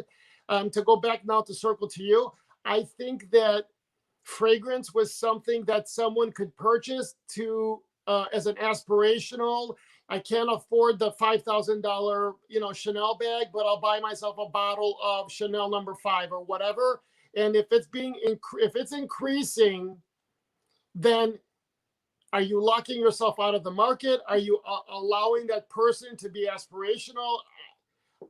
Exactly what you said. And you buy expensive fragrances. Your fragrances are not cheap. And for you to say that, it's really, you're their target customer. Yeah, Right? I feel like I'm being outpriced by my comfort zone, right? I like the Cartier fragrances, but at the prices they're at right now, I'm not comfortable giving them that kind of money. Like, let me ask you something, because I haven't been paying it. I don't pay attention to the pricing. Like, give me an example of what you're talking about. Do you have something? A Cartier exclusive from the Oud line is $450 for 75 milliliters. Okay. That's insane. What did it used to be? Like, what was it typically? Like, what were you expecting? It used to be $390. Before that, it was like $330. So it's jumped several increments. And I think people are looking at that space of the other fragrances of the ultra luxury, and they're trying to get to that space because it's the brand awareness is more valuable, and I think that's what I think. I think they're looking at that, saying there's that space up there. They're in their boardrooms. They got to be talking about the pricing in the market. They must feel like they have some kind of opportunity in that space, but the market always dictates, right? The market will always dictate. And so there's a supply and demand, and if there's no demand, the price is going to go down. It has to, otherwise their business will shrink. Right, and you spoke about quality of ingredients. And I believe they're all pretty much on par. And what you're paying for is luxury. You're paying for exclusivity. You're paying to have that Cartier name, nothing more. Right, and I'm a part of that whole wheel, right? Because I understand the whole. It's, you know what it comes down to, and I'm in this business as well, is the insecurities of people who buy something and say, here, I'm worth it, I'm worthy, I have my Chanel bag, I have my, because if I didn't care, I wouldn't be buying luxury. And there's a whole process, psychological process of you walking into a store, they're wearing the gloves, you ask for a bag that's out in the open, but you can't touch it. And they take the bag with the white glove, they open the zipper, and you can't go in there and just pull it out. They do it for you. It goes back on there and you're like, oh my God, I want that. And then you buy it and you're walking on the street and someone looks at it and say, oh my God, the bag that I can't touch and I want, that person has it. It's a whole cycle. It's all psychological. Yeah. I was just going to ask you, what is the psychology behind that? Yep, it's all psychological. It's all 100% psychological. It's like I want what I can't have. Right, and yeah, and sometimes the when you look at a Vuitton, if you really think about it, there's 14, 15. I might be wrong, but there's over 1,000 stores all over the world. Is that luxury? Gucci, there's thousands of stores all over the world. Is that luxury? Is that right? Man, and I believe you can oftentimes find a lot of that stuff in discount shops too, right? Which takes a lot of the exclusivity away. It's like pretend exclusive. It's fabricated exclusivity. That's right. And like even Chanel now, they don't no longer authenticate items. You cannot authenticate it. And if it was up to Chanel, the resellers would not be allowed to sell luxury products. And so it's just interesting. It's interesting to me. I really, you could tell that I love this space. I'm very passionate and I'm very connected to the manufacturing, the production, the marketing. I just love all of that. Yeah. So you got your fragrances now. Are you going to be back in fashion anytime soon? Or are you done with it? Have you washed your hands with fashion? What are your plans? So, or am I asking too much? No, it's okay. It's okay. So it's a whole different world right now. And I don't know, there's 118 people in here. And I miss creating clothes. I miss it. And there's several things that are floating, but I don't know. I mean, would you buy a pair of pants or a shirt or a blazer from ZAHARAHOFF online? I'm just toying with all of these thoughts in my head because I don't see brick and mortar. I just don't see it. I don't see the brick and mortar thriving. And I think that what's going on right now with COVID has just, quickened the pace of that, slowly going away. I think come spring, we're going to see a lot of the stores at your local mall. They're not going to be there anymore. And so what does that space of designing clothing look like? And so what I do is, am I talking too much or am I out of time? No, you got 20 minutes before we get Dan on. So Neil is very perceptive. I had a license with a very large company up until recently, and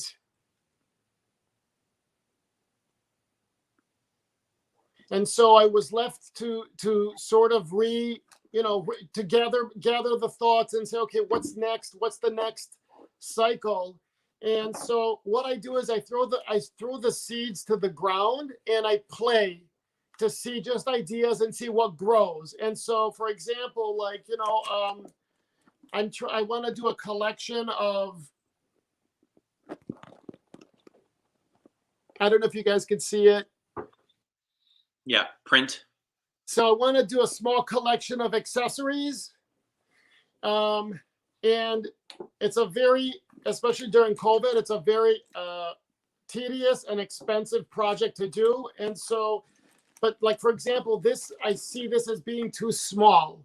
It's too busy. So then you got to go back and print another roll in colors and all that. This was the original one.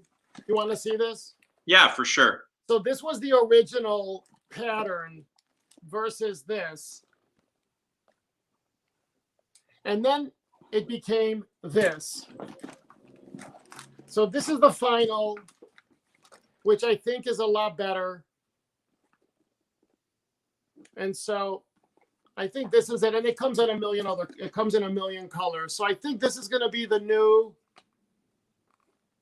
And so stuff like that, little accessories, I'll slowly introduce, and we'll see where it goes. And if it doesn't, it doesn't. I mean, you know, I think for me, there's no such thing as failure. It's just to keep trying. This is the this is going to be like this is going to be a travel set where they could pick 3 fragrances and it will go and they could travel with it, and it'll be the new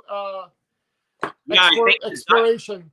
I think the duck was just showing us his Zaharoff baggie, his travel bag. I don't know if you were on for that, Rich. I saw it, and it was 7.5 ml. And the one thing I think Rich said, did he say all companies should do that? Did I hear him say that? I think I'm not sure. He talked a lot, and a lot of it went past me. I'll be honest. Okay, and so it's just playing. So yes, I miss designing clothing. I don't think there's so much of a glut of clothing because the stores have been closed or they haven't purchased. Nordstrom and Neiman's and all these companies, they purchase a year in advance. So they canceled spring, they canceled summer, they canceled fall one, and I'm positive that they canceled a big chunk of fall and spring. And so you're going to see a lot of clothes. Did I get frozen? Can you see me? I see you. Okay. And so I think you're going to see a lot of clothing. So if I do anything with clothing, it's going to be sometime next year or the year next. We'll see. Okay. So we got a couple minutes left. Let's talk about your 2 latest releases, your 2 launches. Zaharoff, I've got Signature Noir and Signature Royale. Are these limited releases? I believe I read they were limited. So we are now on a wait list. Those are sold out. What I did was I was very nervous about launching new product, and I didn't know how it would be received. And so they're going to become a regular SKU. So right now, I won't have any product till the 15th of December. And then I'm thinking in the spring, it'll become a regular SKU. It's only one size. I wanted to stick my toe in the water just to see. And they both turned out really nice. So I think they're going to become a regular SKU. So thanks, Ross. Thank you, Eugene. I appreciate it. Oh, no worries. Tell us a little bit. So Signature, is this a flanker of the original? Is that what that's supposed to be? Yeah. So what I did was I took out the lavender of Signature. Okay. And added and increased a couple of the wood notes. And that's what we came up with. It turned out, I love, Noir. People are saying that it's too safe. Which one? The Noir. But it's too safe? Okay. Yeah, but you know what?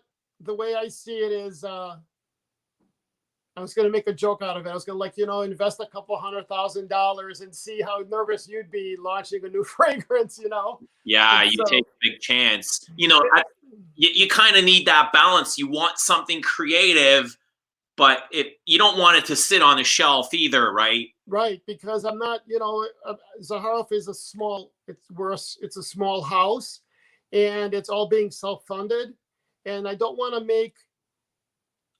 make mistakes that I just don't want to, you want to limit it. That's all. And so that's why the Royale is a little bit out of my comfort zone. And what do you mean by that? I'll be honest, I prefer Royale. Right.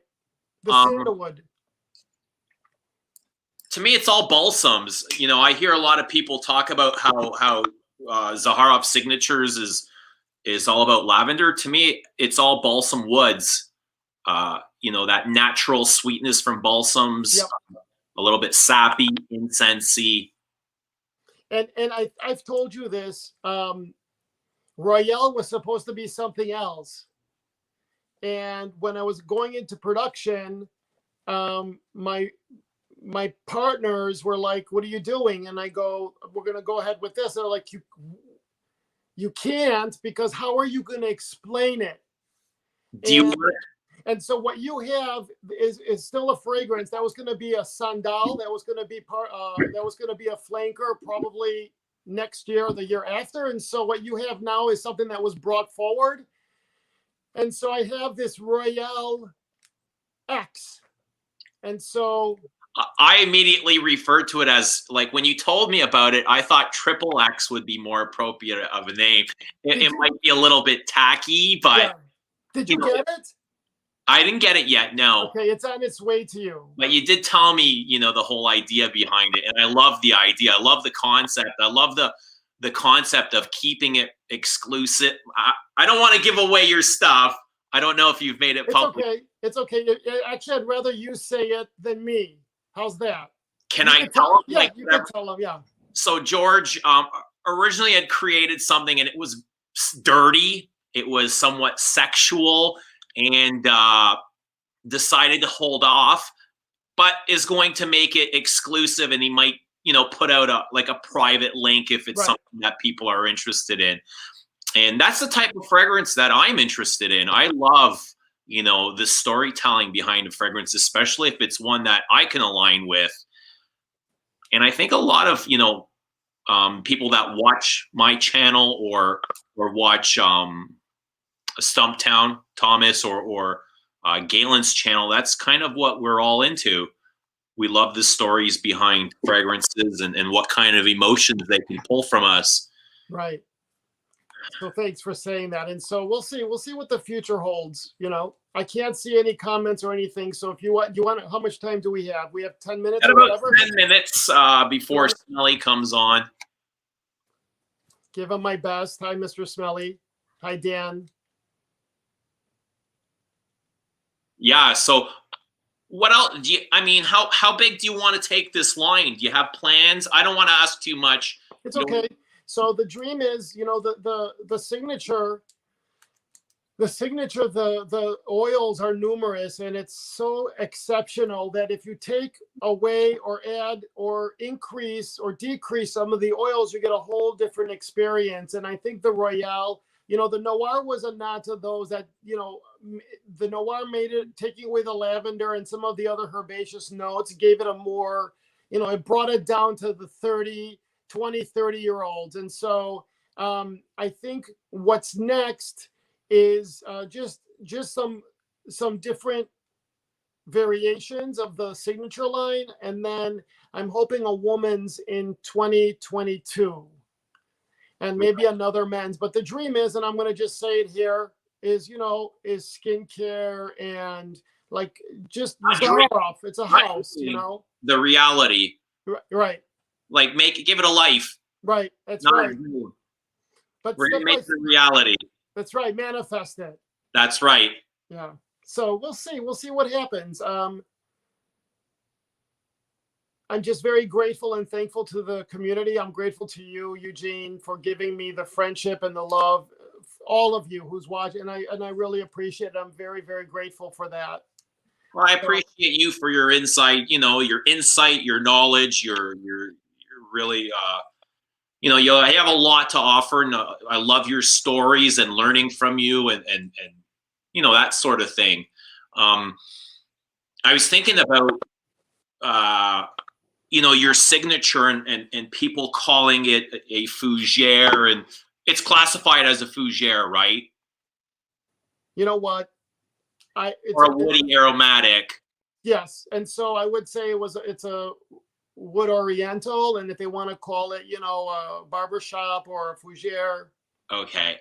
So be it, you know. And I've been thinking about, like, it's not a typical fougere. It's not a, you know, a fougere from the 80s. It doesn't smell like I don't get the shaving foam aspect from it, me anyway. To me, it's a very eccentric fougere. Right.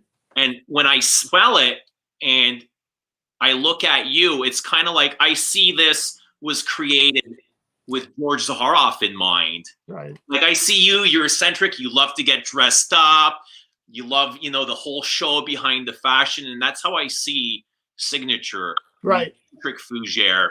That's right. And it's also very relaxing. It is very relaxing and comforting. I love the balsams in it. Like they're kind of addictive to me. Thank you. Thank you, Eugene. You know, Claude Dare is one of the, you know, he's a master perfumer. He's semi-retired, and he comes from a world where that exists. You know, it's a different world, a different mindset of how to create fragrances, as opposed to living in this space now where it's about synthetics or not as dimensional. So someone might smell, you know, Zaharoff and say it's too busy or too much because they're not familiar with a fragrance that has depth or character. And I'm not saying mine does and no one else doesn't, but I'm just saying it's just a whole different mindset of how to approach fragrance. And a lot of these companies, you know, like a lot of these houses do not come out with the fragrances. It's a license and it's a machine. And so if you pay attention, a lot of these houses or individuals will not say the inspiration behind it, as opposed to these are the notes, this is how much it costs. And, you know, and it's not the inspiration. I was on a flight.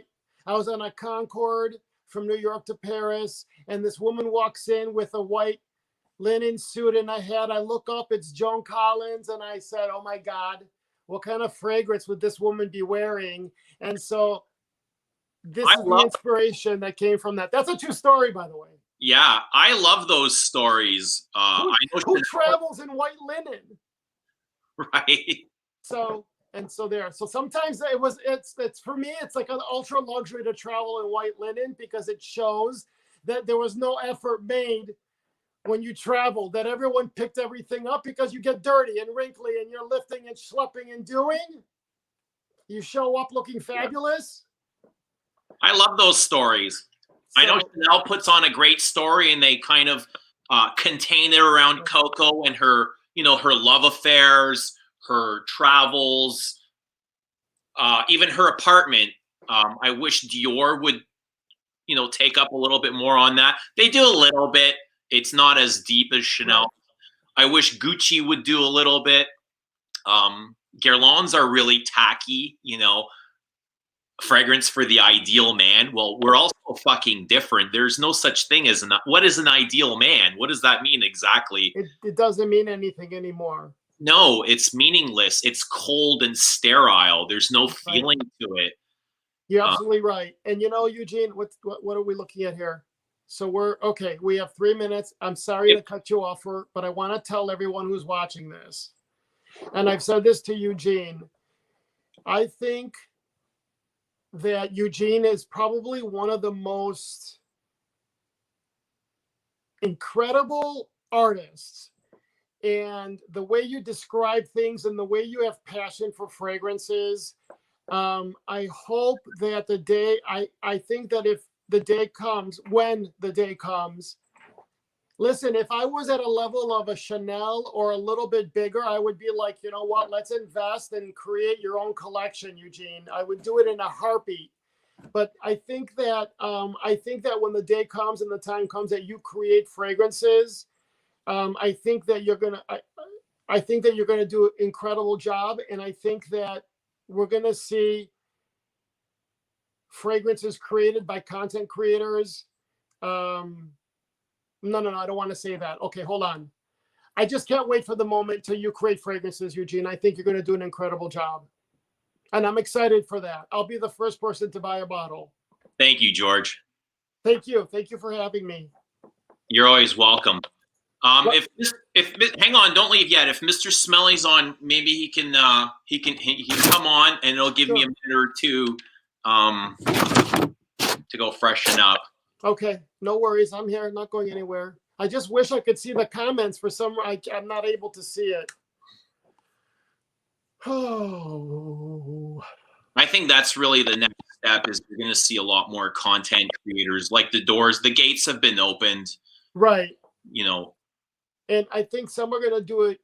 the industry is just constantly changing. It's, you know, like I was saying, there's this natural progression through life, through your hobbies, through communities, and it's only a matter of time. Right, and then you know what? Like you have the whole spectrum of fragrances that are in the market, right? Some are licensed, and some are done, you know, created by hand. And you have this whole spectrum, and it, you know, and you're going to see that spectrum being filled, not only as we see in the marketplace now, but it's going to also be the same thing with content creators. You know, you might have the couture fragrance, and then some might have a licensed fragrance, you know, that they you know just sign their name off on it. And so you're going to see a lot of, it has to be, it's coming, it's going to come, and so it has come, right? Right. So are we yes, you know what, I'm at the point of my life right now where I like teaching. I like, you know, I like going to somebody and say, this was my path. You might want to consider X, Y, and Z when you're doing it, because I've been down that. You know, I've made all the mistakes, licensing and royalties and creating and all of that stuff, you know. And so I've been through that, and I like turning to somebody and saying, if you're going to do this, don't forget X, Y, and Z. Someone wrote about that. And I've taught the business of fashion, and I've taught menswear at Columbia here in Chicago. And so, which I don't tell many people, but I enjoy teaching. I enjoy it. Rich Mitch is crazy. I couldn't believe it that you got Rich Mitch on, and it wasn't with a fog machine or in the dark, because that's how I've seen Rich. When I saw that, I'm like, Yeah, you know what the best part was? Nobody was expecting it. It just happened. You know, Rich Mitch just appeared. what a gift. What a gift, huh? So are you getting together? No, you don't celebrate Thanksgiving this Thursday. You guys had your Thanksgiving already, Canadian? Yeah, we had it last month.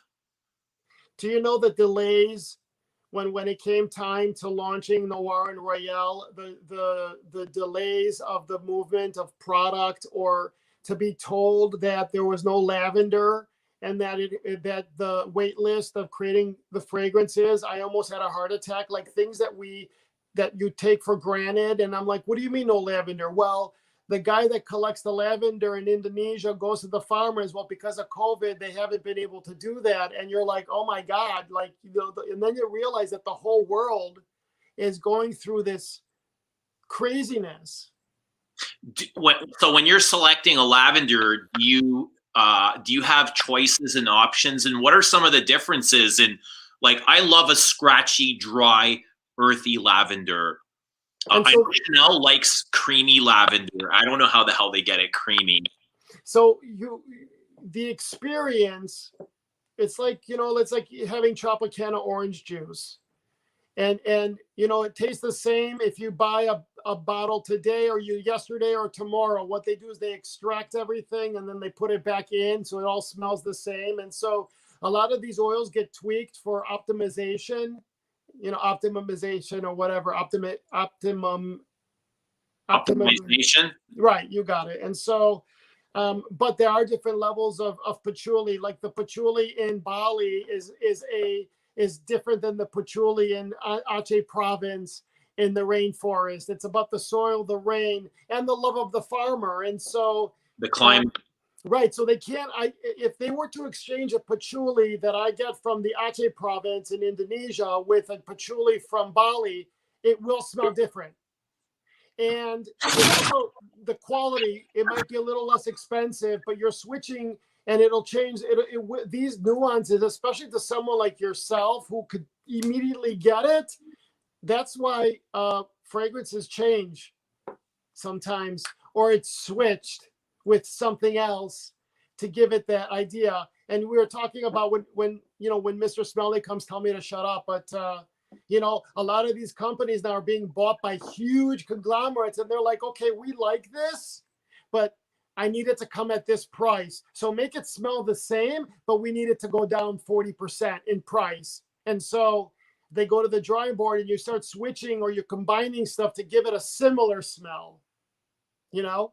Right.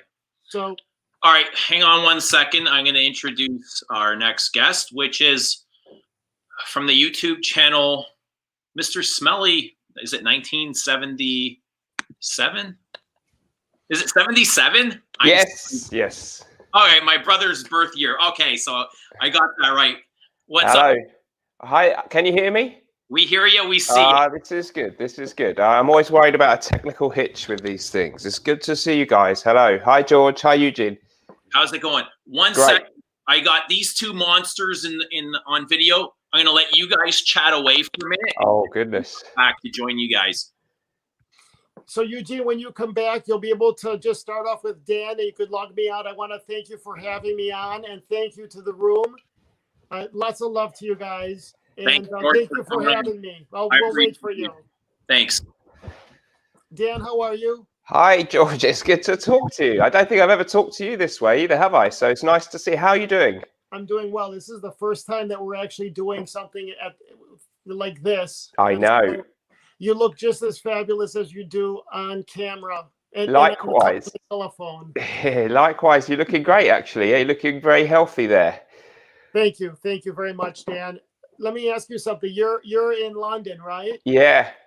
What part of London? What area? Well, no, I actually not quite. I was originally from London. I've now recently just moved to Kent, Okay. Rochester in Kent. So it's just a little bit southeast of London, about 50 miles away now, actually. So close, but not quite. Are you close to Calais? Where? Are you close to Calais? Yeah. Well, we're close to. Yeah, we're in the same bit that I'm in. Okay. If you go down to the coast, we get Dover, and that's where you hop over the coast to Calais in France. Okay. So yeah, but that's not on the agenda this year. So I got to stay put. Are you guys? I was reading that you guys are on lockdown through Christmas. Is that right? Yeah, well, they did a lockdown which they just introduced in early November, and it's scheduled to end on the 2nd of December. But Okay. that's just subject to review. So I don't know what will happen after that. They may lighten things up a little bit.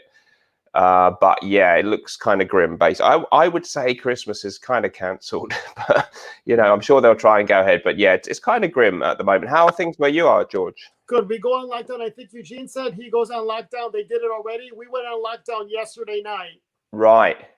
So Catherine, the spring, it'll be more of a unisex fragrance we're going to launch. That being said, I love you guys. It's good to see you. Dan, God bless. Eugene, take care of yourselves, okay? Thank you, George. I want to try out your new fragrances, right? We'll take care of that. Take care. Love you guys. Take care. Bye, All the everybody. best. George, thanks for coming. Hello, Dan. Hello, Eugene. It's good to talk to you, nearly in person. Next best thing. Yeah, we've never gotten the opportunity, but No. Lovely surprise. Thanks for coming on. That's great. I'm really grateful that you included me. So thanks for having me on. Thank you for sending me your fragrance. It was a pleasure. I was very pleased that you didn't mind receiving it. That's really good. Yeah, I actually got 2 bottles. Oh yeah, there was a bit of a mix-up. Yeah, we're not that generous normally, but yeah, we thought one hadn't been delivered, and then of course, as soon as we sent you a new one, the other one turned up. It's all good. I'll end up giving it away to a subscriber. We'll do something special with it. It won't go to waste. That's really good. No, that's great. How are you? All right? Yeah, everything's good. Good. Lockdown doesn't bother me a whole lot. I don't go out. I go to work and I come home and I chill and I'm a homebody. I'm very much the same. Yeah. Introverted, keep to myself. Same here. Yep. I'm really badly that way. So, I mean, I don't like this lockdown, but yeah, compared to a lot of people, it's not massively, I'm not missing out on dinner parties that I'd be throwing or anything, but yeah, it's kind of grim, but I think guys like us, maybe we can survive better than most. Yeah. See, that's funny. I always took you as kind of the bar hopper type, especially watching your earlier videos. You used to record in bars and I did. Yeah. That was actually, yeah, there was a phase just when I started doing it, when I was doing that a lot. And then, I mean, even though I used to do that a little bit, and I kind of miss doing that, but I haven't been doing that for many years. And actually, no, by nature, I am a really quite an introvert, actually. And I don't go out as much as I used to. So, yeah, maybe I could get back that part of me. I think a lot of that was fueled by a lot of alcohol. Made me, you know, it takes quite a few beers for me to become a little bit more gregarious, and then I can be quite good at it. But yeah, mainly by nature, I would actually rather have a quiet night in and watch the football on my own, really. So yeah, really what made your channel unique. Nobody else was doing that kind of thing, going to bars and talking about fragrance with their buddies. So it was kind of like watching, you know, I was watching two buddies talk about fragrance, and it kind of made me feel like I was included in this conversation, even though I was watching from my own home, right? So yeah, that was great when I mean, now I can't watch some of them because they're a bit car crash TV. Where we were yeah, doing, I feel the same. I can't watch mine, and I was, you know, I was crazy back then, and it's like I kind of want to go back and delete them all. But yeah, exactly. Yeah, there's a couple that I really find embarrassing where we're outside kebab shops and stuff. Yeah, they're embarrassing, but you know, I don't regret them. They kind of made us who we are today. So yeah, you got to keep that stuff up as far as possible, even the ones that you'd rather you hadn't made. I think, yeah, and I think with your channel, you know, you've there's been all kinds of different videos over the years and really outspoken stuff, which is, you know, I think it's refreshing and we need that. It's good. Yeah, I want to actually talk about one 10 fragrance reviewers. I can't. And I did see your kind of your response video, which I found, you know, amusing. I wasn't offended whatsoever, but from that video, I got almost the idea that you got a kick from my video. I'd love to hear, you know, between you and me, forget about all the viewers in the chat. What did you think when you saw that video? Well, I don't know if someone like sent me a message, oh my God, did you see this? Or what the fuck? Or, I'm sorry, you know, something like that.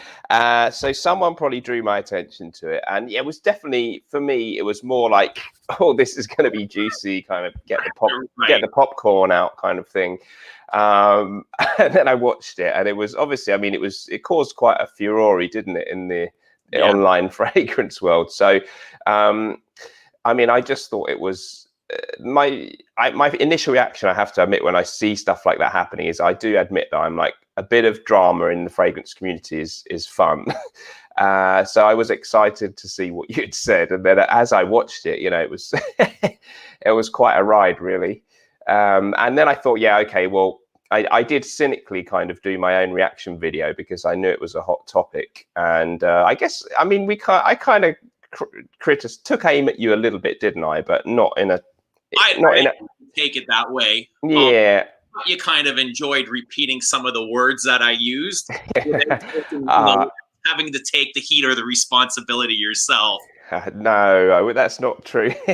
I kind of, yeah, I mean, it was, I wouldn't endorse, probably even you don't endorse everything that you said in the video now, but, you know, I wouldn't say that I agree with anything that you said, or necessarily strongly disagree with anything. But I kind of took aim at you a little bit, but I wasn't like one of the people who was really sort of mortally wounded or upset by what you said. And then I think you did a video back where you mentioned me a bit. So I remember listening to that. But again, you kind of, you know, you dug back at me a bit, but not in a really bad way. So I kind of thought, you know, if we have a bit of drama like that in the FragCom, it's okay. I don't think anyone really got hurt there. But you kind of took some flack for it, didn't you? Yeah, a little bit. But I got tough skin. It doesn't matter what people come at me with, you know. Yeah. I'm ready to catch and release everything. That's a good job. Yeah. Yeah, it was. I mean, what was it that made you do the video? And do you now regret it, or? You know, I'm a little bit embarrassed by it. I don't regret it because you know, that was something that I needed to go through to get where I am today. And I'd like to think that I'm a completely different person today. Right. Yeah, I think someone was saying that, because I kind of said to someone before I came on here, oh my God, this is going to be scary, right? But, you know, I'll be wearing my sort of hard hat for this one. But somebody said, no, I think he's really changed. He's a different kind of guy now. So it was obviously the beginning of I've heard a few people say that you've sort of changed a little bit. Yeah, and I kind of got I'd say that we got two different viewer fan bases, and I got the same. Why are you having Mr. Smelly on?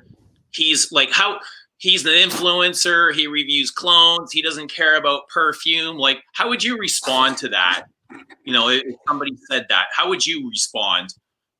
Yeah, well, I can understand that. I think your audience is maybe among the more cynical YouTube fragrance viewers, without any doubt at all. And I can understand that there's a large group of people who just don't like anyone who reviews clones or seems to be an influencer or doing it as a living. So I can understand that. And I don't use this term influencer myself, and I don't.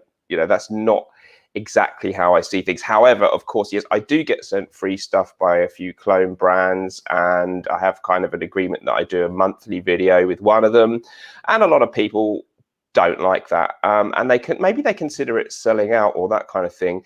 I mean, in the case of that brand, I got sent free fragrances from them really early when I did the channel. So before I ever got sent any free clones, I used to buy some and review them. So it's not like I sold out, because my taste is, my own genuine feeling is that I'm okay with clones. So I'm not going against what I really believe in by reviewing them and talking about them.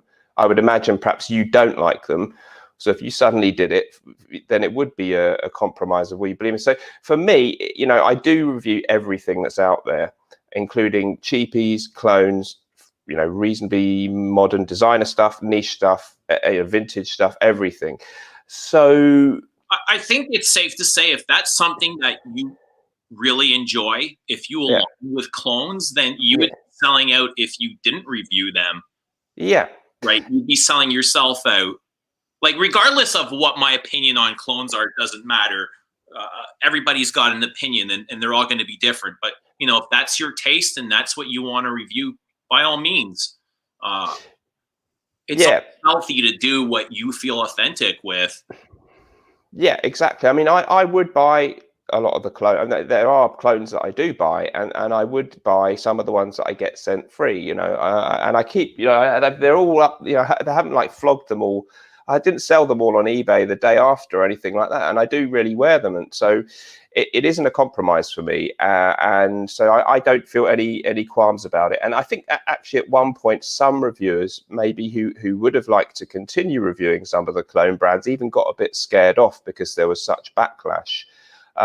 So in some ways, some people do comment when I do the reviews on clones, oh, I was really waiting for someone to review this one, because maybe not everybody does reviews on them now. So I'm happy that I'm a place that people can maybe find a review on some of the clone brands that aren't getting talked about by many of the bigger reviewers. So I'm happy with that. The influencer thing though is kind of interesting, because I am like you, kind of cynical too.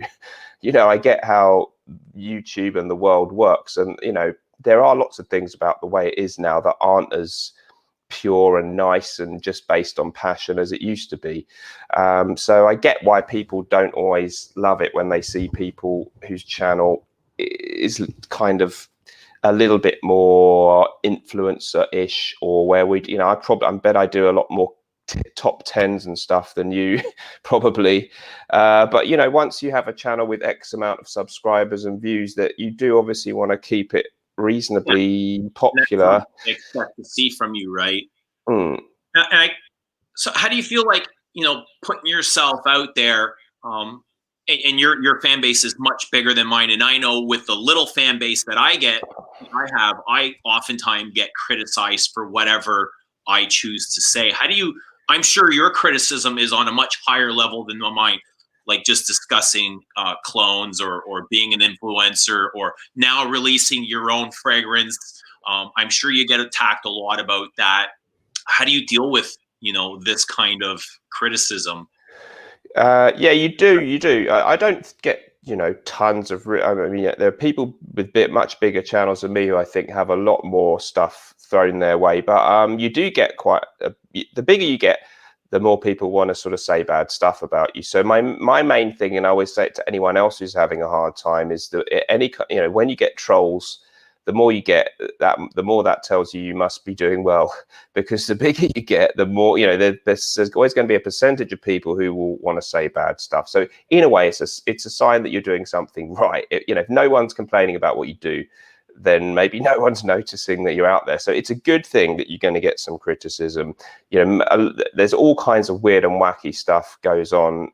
Some of it kind of harmless stuff. I don't mind if people say, his taste in fragrances is just for old men, or what, that's fine, stuff about fragrances. But then you get, there are all kinds of weird stuff that goes on. You sometimes get weird, nasty political stuff, or all kinds of weird and wacky stuff. So it is a bit scary, some of it, but you just mainly just try and delete really offensive bad comments and totally ignore them, and never focus on the small minority of people who are negative, because there's always an overwhelming majority that are quite positive or saying just healthy, constructive stuff. So in our tiny little way, both of us, we're in the public eye a little bit, and that always brings a bit of flack, doesn't it? Yeah. And I noticed when you do get criticized, it's never from somebody that's above you, that's creating and doing their own work. It's always somebody that's, nothing going on in their life, and they're just miserable and upset and looking at bringing people into their pain. That's kind of what I've noticed. Totally. Yeah, exactly. Yeah. They've never got a really good channel of their own, or, it's always looking upwards, isn't it? Yeah. So just be glad that I'd rather be making videos that get criticized than sitting there making sort of snide remarks on a keyboard, So I'm always feeling I'm on the right end of the equation with trolls. All right. So gravitas, tell us about gravitas. Tell us about the whole process. How did this come into play? Like, how long have you had the plan? Tell us about the creation process. What kind of things you went through? I'm really curious. It's a good question. Yeah. Well, basically, when I first said, "Oh, I'm going to do a Mr. Smelly fragrance," there it is. Yes, thank you for showing it. It's a very reflective bottle, isn't it? Yeah. When I first mentioned this idea, I had no one. I wasn't working with anyone or anything. So I just said it kind of almost as a joke, because it was around the time that Jeremy's fragrance, the first Jeremy fragrance thing came out. So I was like, why don't we have a Mr. Smelly fragrance? Wouldn't that be great? But I kind of thought, well, yeah, I'm sure if there was a brand out there that might do something with me, it probably could be done. So I thought that might be really good fun. And that was really all that I came up with at first. And I thought, well, perhaps some brand will just come along and say, look, we'll make this fragrance and you can just be Mr. Smelly and say, well, we'll talk about you, about what kind of notes we'll put in it, and we'll make a fragrance. And that would be really fun. But in the end, we did it in a much more wholesale way, where so I got in touch, or rather he got in touch with me, Mr. Wilson, Matt Wilson, who's in the UK, and he has got a brand of his own which is called Pocket Sense. Okay, so that he's the Wilson of Norton and Wilson. Now they have a UK brand, Pocket Sense, which does sell fragrances which smell similar to other well-known fragrances, you might say. So it's a small brand. But that's a completely separate entity, and Matt was keen to do something different, where he created an original fragrance. So he brought the know-how in how to put a fragrance together, the actual getting it made, getting the bottles, because I'd be absolutely hopeless at that. I am not. People said, "Well, why don't you just do it all on your own?" But I'm hopeless at that kind of logistical stuff. So together pieces that have to come together, right? Hey, there's just a whole lot of moving pieces that. Yeah. And I'm not, I can just about manage to organize my own, weekly shopping and stuff, but I can't organize stuff like that very well. So thank goodness we teamed up, and he said, look, let's make it something really good. And he knew the perfumer John Stephen, because he'd studied with him on some perfumery courses. So we were able to get in touch with him, and it was surprisingly easy to get him to actually create a fragrance from nothing. So we just talked about what kind of fragrance we would like, and I decided, obviously with me, there was no point trying to make a sort of crowd pleasing something for everybody type fragrance and compete with Jeremy fragrance or anyone else. So I thought, what do people like or associate my channel with?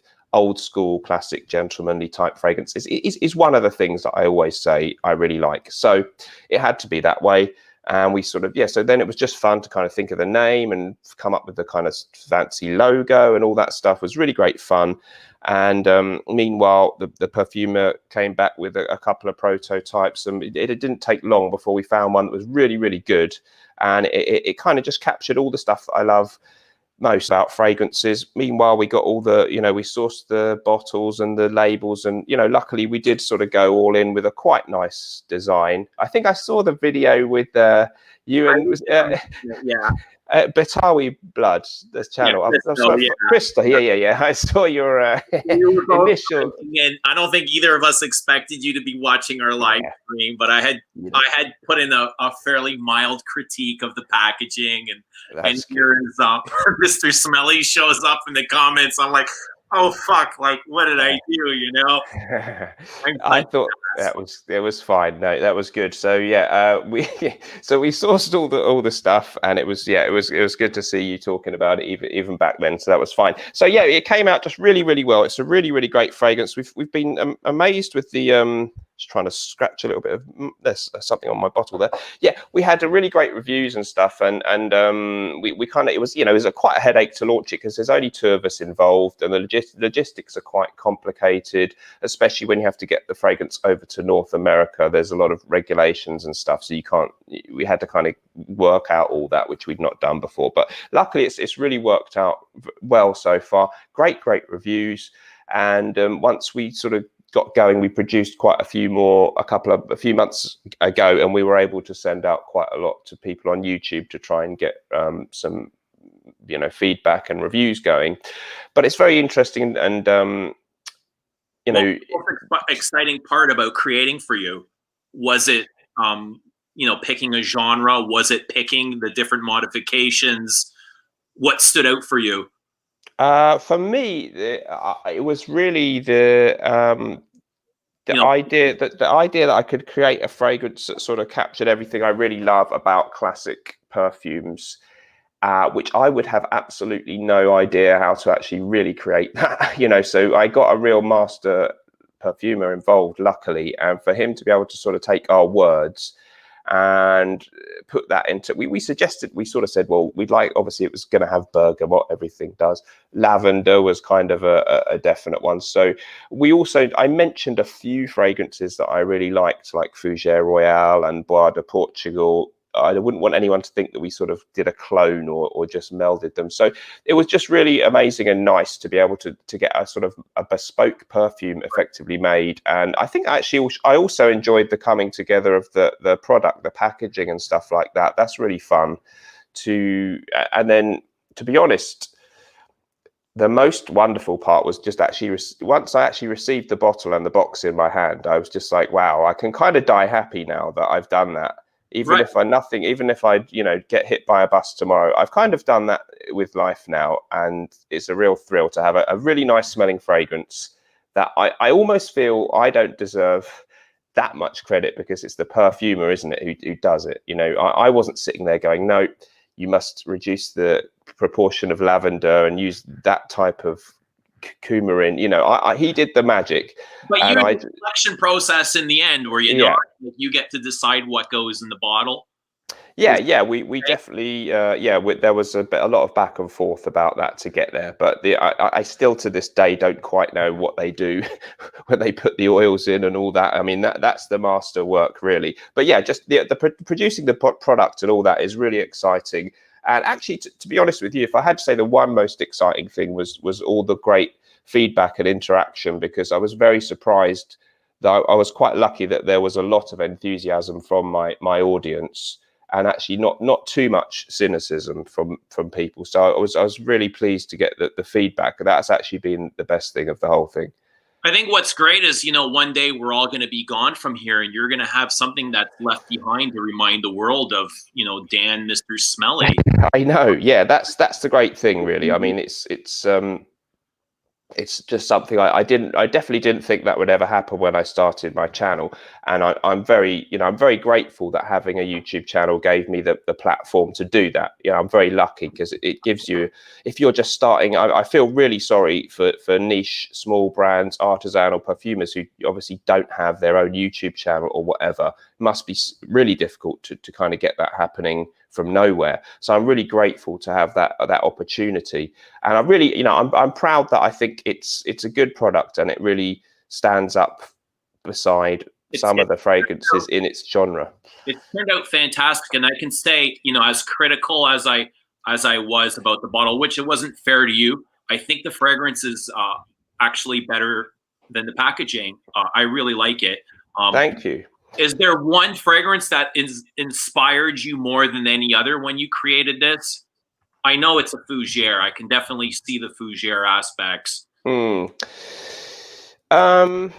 Well, weirdly, I'll say two, maybe. One of my big favorites is Bois de Portugal by Creed, which, funnily enough, is not actually officially a fougere, but kind of many people do describe it as one. I see it as a fougere. You do? Yeah, a fougere chypre hybrid or something like that. Yeah, right. I think, that sounds about right to me. So, they're weird, aren't they, these definitions, because they don't always tell you that much, do they?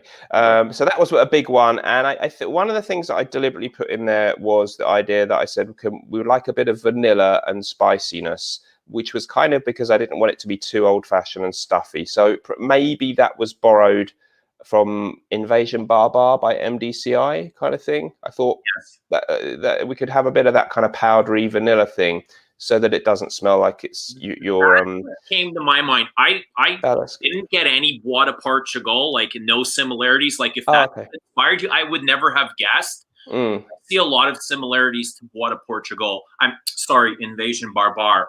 And I own a bottle of Invasion Barbar, and I think it's fabulous. Yeah, it's great stuff. Yeah, Invasion Barbar is actually its own worst enemy, just because it's much too refined, and I have a hard time, picking it apart. Everything is just blended to absolute perfection. I got it here. Yeah, that's a really beautiful, wonderful fragrance. I think it was. It got a real rave review even from Luca Turin, who's notoriously difficult to please. I remember you did a really good review actually on one of the first reviews on Barbier de Tongere, right? The more recent sort of one that they made, which a lot of people that's sort of faded and hasn't quite become rated that highly, hasn't it? But I think you were quite positive in your review, and I still really like that one too. So but yeah, I agree with the Invasion Barbar thing is definitely one kind of vibe that we wanted to get in there a little bit. I would call that kind of a neo fougere or an oriental fougere, isn't it? Maybe. Yeah, I get the spiciness. I'm guessing cardamom. Even is there some violet leaf in here to add some more spiciness? That's not listed as an official note, and I actually haven't yet got, but I want to get the actual ingredient breakdown because John Stephen did say there's a lot of things in it that aren't actually in the note listing, so it could well be. I definitely see some violet, very dry lavender patchouli. Patchouli's kind of cleaned up. It's not that abrasive, or it's a very nice, and it's got a nice projection off of skin. It's got a nice glow to it. Dry down there's got to be some tonka bean or something sweet in there, vanilla tonka. So it's got that nice contrast. Undoubtedly, yeah. What we like actually is that so many people get so many different things out of it. So some people said, "Oh wow, there's loads of patchouli," and other people say there's loads of lavender, and people compare it to one thing, and someone else compares it to something completely different. So it's really, that's usually the sign of a good fragrance. And so people are finding it kind of really hard to pin down, or they have one opinion that it's just like this or it's like this. So it's really good that loads of people get different things out of it. Well, I think it lasts really well. We think that it's got a nice, good level of projection. It's not about performance, but I think I got excellent performance from it. No complaints here. Yeah, we would hope that. I mean, it's concentrated at 20%, so that's just sort of at the lower end of it, because we call it extract de parfum. That's kind of at the lower end of that thing. We could have called it an eau de parfum, but it's pretty. I know we're really happy with the performance, and we, you know, as it's a kind of gentlemanly scent, we don't want it to be obnoxiously filling the room. So we're okay with it being exactly as it is in terms of the power of it. And yeah, I honestly, it's beyond my highest expectations really when I first started doing this, because I would have been happy with a fairly sort of off the shelf kind of thing from somebody when I first ventured on this, to be honest. So thanks maybe to my business partner Matt Wilson, who really encouraged me to sort of go all in. You know, it's really worked out to be the right move. And yeah, we're again very pleased to get a good review from you, because I've watched a lot of your videos, and I know you have great knowledge of all these GALEN fragrances. And I think, you know, I'm not being, this is not false modesty, but my ability to break down notes and stuff is not amazing. But I think people like you probably can really analyze stuff a bit better than me. So if you think it's good, then I'm really pleased. I think it's exceptionally good. I like it. I would have down the sweetness just a little bit, but that's me, you know, that Tonka bean, but it worked. Yeah, it's got that really nice contrast. But I like it. I'm a big fan of this fragrance. Great. I'm impressed, actually. Thank you. Any plans to expand? Yeah, we're going to do another fragrance which should be out in springtime, which will be I can't give too much away, but it will be a fresh, perhaps spring appropriate fragrance. So a bit more in the citrus aromatic stroke chypre type territory, perhaps inspired. There's my favorite genre, chypre. Ah, that's good. So perhaps inspired a little bit by things like Chanel Pour Monsieur, maybe Dior Eau Sauvage, maybe a bit of Acqua di Parma kind of stuff in there, or even some of the lovely fresh GALEN fragrances. I'm a big fan of Eau de GALEN. You know, I've got, actually, this is Mouchoir de Monsieur. But yeah, I love all that kind of stuff. So yeah, it should be fun. It should be really good. It's going to be very effervescent and zesty, but with quite a bit of sort of green and herbal stuff, and hopefully a bit of bitterness in there as well. Good. Nice to hear. You got this taste for classics. Yes. Where did you get this? You know, did your father used to wear classic fragrances? Where did your love for these vintages come from? Well, my dad used to wear Givenchy Gentleman, so it was the 1974 fragrance. You know, it would, and when he was wearing it, it would have been what we would now call the vintage version, which is quite sought after. So that was kind of a very, very different to anything. I guess similar to Gravitas in that it had quite a lot of patchouli, but that was a real. I never realised until I became older that is quite a powerhouse, potent. To me, that was just, oh, that's kind of how men's aftershave smells. So I guess that gave me a pretty kind of interesting introduction to how a man's fragrance should be, which was quite a sort of powerhouse, old school fragrance. But I think it's actually more my personality that I'm quite a nostalgic type of person, and I'm that way that I'm always sort of, oh, things were better in the old days. I'd rather go back to LPs rather than, you know, listening to things on Spotify, or, you know, if I get a watch, then I kind of want an old fashioned, some old Russian watch. It's only cheap, but, you know, I'd rather have that than there's no way I would wear an iWatch or anything like that. So it's kind of the same with fragrances, that I'm sort of like, I think, you know, in the old days, brands only released one fragrance every 10 years or something, and it was like really different to anything that had been done. You know, Chanel did Chanel Pour Monsieur, and then Teos, and yeah, but look at the gap between those two, like years and years between them releasing things, and they all smelt really, you know, bold and different, and they smelled kind of manly as well, didn't they? Things back then. It does seem like things were better when we were kids, right? Maybe we were just easier, or maybe our memories of them were better. But Yeah, I have that very, and you know, the way people used to dress and all that, you know, men in kind of smart suits. I look back on all that very nostalgically. I mean, if you actually dumped me back in the 1980s now, I'd be reaching for my internet and I'd probably hate it. But, you know, I like the idea of the old days. Well, you know, wouldn't like to drive around in a car with no power steering or whatever. But, you know, I have that nostalgic thing. So I think it was the story behind a lot of the fragrances when I used to watch, you know, you and dozens of other reviewers, Max 40 or whoever, Chris from Scentland, actually Lania Smith. I really enjoy his reviews because he was really into the old, you know, he'd have a cocktail, wouldn't he? I mean, you remember going back a few years when there were less reviewers, you almost make cocktails with Lanier Smith.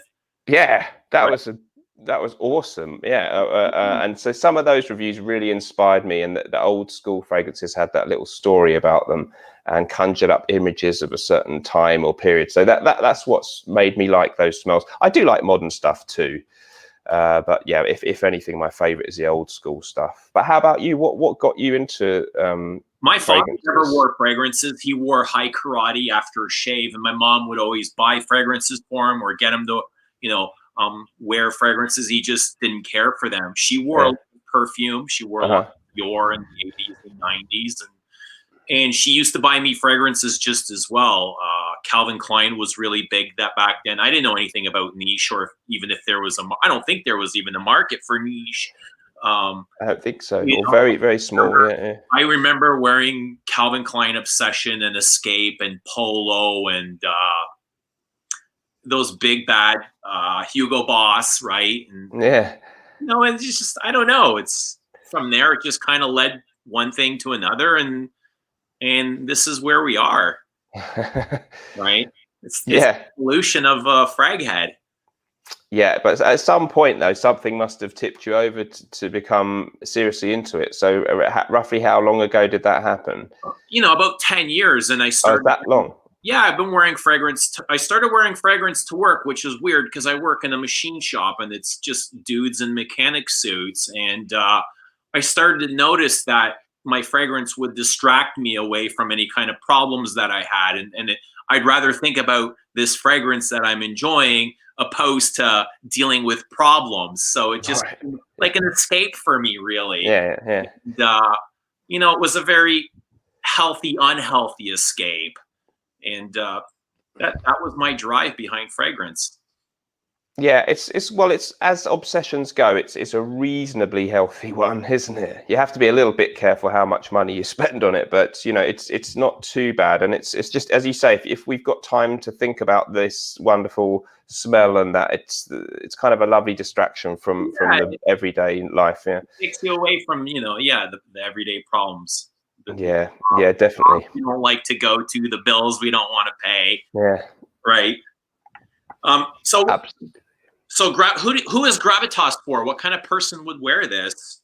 Well, anybody and everybody, of course, can do, but I think it's we've called it pour homme. So first of all, it's probably aimed at men, although women could wear it too. A woman can pull this off. If a woman can wear Invasion Barbar, she can wear this. 100%. Yeah, I think it could be worn by a woman. 100%. I'll be honest though, of course, 99.5% of the people who watch my channel are men, so it made sense to aim the. Yeah, it's like no women watch my channel. I mean, hard to believe, I know, with my charm and good looks, but hey, did you say 95% men? Literally, yeah. If I do my analytics, 40 split for men. Are you really? So only 60% men, about 40% women. Yeah, that's what it says in the analytics. But I would guess it shows different in the comments here. I can't see that. Yeah. It made sense to aim my fragrance at men, and it's I guess mainly you'd be expecting men over about 35 to gravitate towards it. Maybe, of course, younger. I used to wear Chanel Pour Monsieur when I was in my 20s, and I really like that. So anyone can wear it, but people with a taste for more grown-up type of fragrances. People who like classic style things, a bit of a retro vibe in stuff that they wear or that they do. People who want something. I mean, I think for the price, it's a really good deal compared to, we knew we had to be really good because we couldn't charge hundreds and hundreds, because we're not a big well-known brand with prestige. So we had to make sure it was a really, really high quality fragrance, and the packaging and stuff looks pretty decent. So I think for the price, you know, we really hope that it will compete as an alternative to, not that I would, you know, claim to be as good as any other fragrance, but, you know, as a viable alternative to people who might like a Creed fragrance or Invasion Barbar or anything like that. We hope, and we're really keen, and I am really keen ultimately, that people should buy it because it's Gravitas Prom, a really good fragrance, not because it's a YouTuber brand. I actually, you know, we want to move away from being a YouTube brand, so that eventually that's maybe a footnote in the history of our brand. So, you know, we'd love to be like Floris or Penhaligon's or something like that. So obviously I use YouTube as my chance to do this, but we're really hopeful that, you know, it will just be seen as a really good sort of small niche fragrance brand. So when the brand explodes, are you going to continue doing YouTube? I'm sure I will. Yeah, I think actually I must get some kind of validation from YouTube. You know, I do enjoy I get a lot of, I'm surprised that people seem very positive, mostly in the comments. You know, we all get some trolling, don't we? But I get so much good feedback, and people saying that they find the videos they've discovered fragrances through me, or that they find you know, they like me and stuff like that. That I have to admit, I kind of must get some validation in life from that. And I just sort of, yeah, you know, right? Sorry, yeah. It can be flattering, right? You get a lot of messages and comments and thanks for this, or what do you think about this, or they want to get to know you personally, or there's just so many things that people want to know and discuss. Yeah, just sharing the same passionate hobby that people love. It's brilliant. I mean, you've got the whack pack, and you know, really people are really like behind what you do and like it, and it's really great to have that kind of thing coming from people. And you know, I'm sure they'd probably be disappointed, you know, if they met me in real life, because you can just create this little image within this little box, you know, and I've, you know, made sure that the mess just out of picture can't be seen, so they think that I live in quite a, you know, stylish home or whatever, you know. And you just create this little illusion in this little 10 minutes when you're quite articulate and and the rest of the day you might be in a frightfully foul mood. But luckily enough, you kind of present. It's nice to present that little box of the best of yourself, or whatever you want to present, and then people kind of respond to that. It's nice. Isn't that kind of what social media is? Just show your good side and hide the bad side. Right. Yeah, 100%. Yeah, I think it's what social media is built upon. Let's grow and show all this cool stuff that we're living, and you know, nobody needs to know about what I'm actually dealing with, or what I'm facing, or my struggles, because that stuff doesn't sell. But actually, it creates drama, right? Well, it could do. Yeah, you're right though. Yeah, I mean, yeah, definitely. Yeah, and I don't love. Although I'm kind of really active on social media now, I don't love it, you know, and I agree with you. A lot of it is a bit, you know, sometimes with Instagram and stuff, and you scroll through the pictures and everyone's wearing a Rolex and they're all by the beach and they've had a fantastic time with their significant other, and, you know, it's a bit too much, isn't it, really? So yeah, I'm kind of a reluctant participant in it. How do you deal with the stress that comes along with being on social media? Are you exercising? Do you meditate? How do you take care of yourself? Well, I do a lot of exercise. I like running. I like to go running, and that's kept me sane, I think, over the years to an extent. So I have a real strong discipline that, you know, I can be having a bad week or a good week, but I try and run sort of 5 or 6 times a week. And I think that's kind of kept me a little bit sane, but not much else. And I'll be quite frank with you, Eugene, that I am actually concerned that the amount of time in my day that I spend habitually, you know, because I do quite a lot on Instagram as well, and Facebook, to do with this fragrance stuff that I sort of have to do. But I'm concerned at the amount of time that I then get distracted and flicking through, and it's really not healthy. And I you know, if you've got any tips, or anyone has, you know, I actually am worried about it, and I would like to, you know, I'd really like to have my phone off and in a drawer for a larger part of the day. I don't have any of my own notifications turned on, so I don't. If anyone's messaging me, I don't know unless I go into the app. There's only, you know, in this world, 5 people that their messages will come through on my phone, and they're the most important people in my life. Other than that, when I have time, I'll log on to some social media, and then you can see the messages, and you can't respond. I can't respond to everybody. I just don't have the time. No. It'd be physically impossible, and I don't want to. I don't want to give myself out there. There's people that I do interact with, and I don't mind sharing but I can't possibly give all of myself away. It's just, it's impossible. I don't know how other people do it with much larger channels, but for me, it can be quite challenging sometimes. But I've got to limit it, and that's why I've disabled all the notifications, and it's helped a little bit. I think that's a really good idea. I might try and do that. I think one idea which I like that you said there is that maybe you just have a couple of hours or an hour a day when you go and do that stuff, and then the rest of the time you're not looking at it.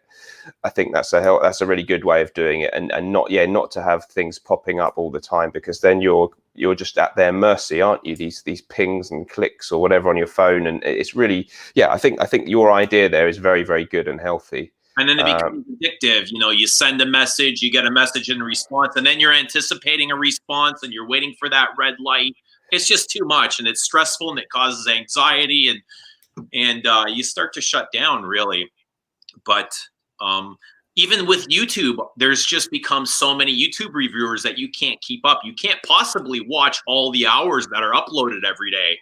And now you have to just be very selective in what you're watching, what you're giving your time to. Time is a commodity, and we got to be careful of what we're wasting. Well, not wasting, but using it for. We can be creating instead of wasting, right? 100%. Yeah. The YouTube stuff now. I mean, when I first started, I was almost kind of waiting for a good new video about fragrances, maybe, because there weren't that many. But now there's like, it's just insane. There's insane amounts of videos, and of course you can't watch hardly any of them, really. So you got to really kind of limit that too. Yeah. How do you see? You started. I can't remember if you started before or after me. I think after you, not maybe very, very long after you. I started in March 2016.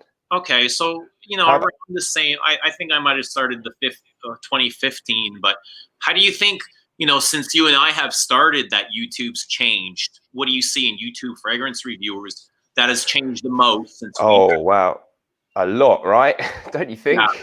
Huge amounts. I mean, loads has changed. I think just then, I mean, when I started, I seem to remember Jeremy Fragrance had 50,000 subscribers. I think he's now got, it's over 1 million, isn't it?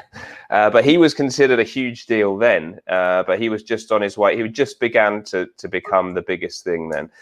So that was kind of heralded in this. He was kind of the vanguard of the way it is now, really, of it becoming really big and really commercial. So it's become, the main thing is it's become commercialized, because I think when both you and I started, hardly anyone was actually making a living out of a YouTube fragrance review channel. There wasn't much money to be made, but now I think 100,000 subscribers is kind of it's not out of anybody's range. If you know how to put together a channel and how to play the cards right, anybody can reach 100,000. Yeah, I think that's no longer a sort of big deal if anyone reaches that. So that, you remember when 100,000 was like considered at a site almost like impossible.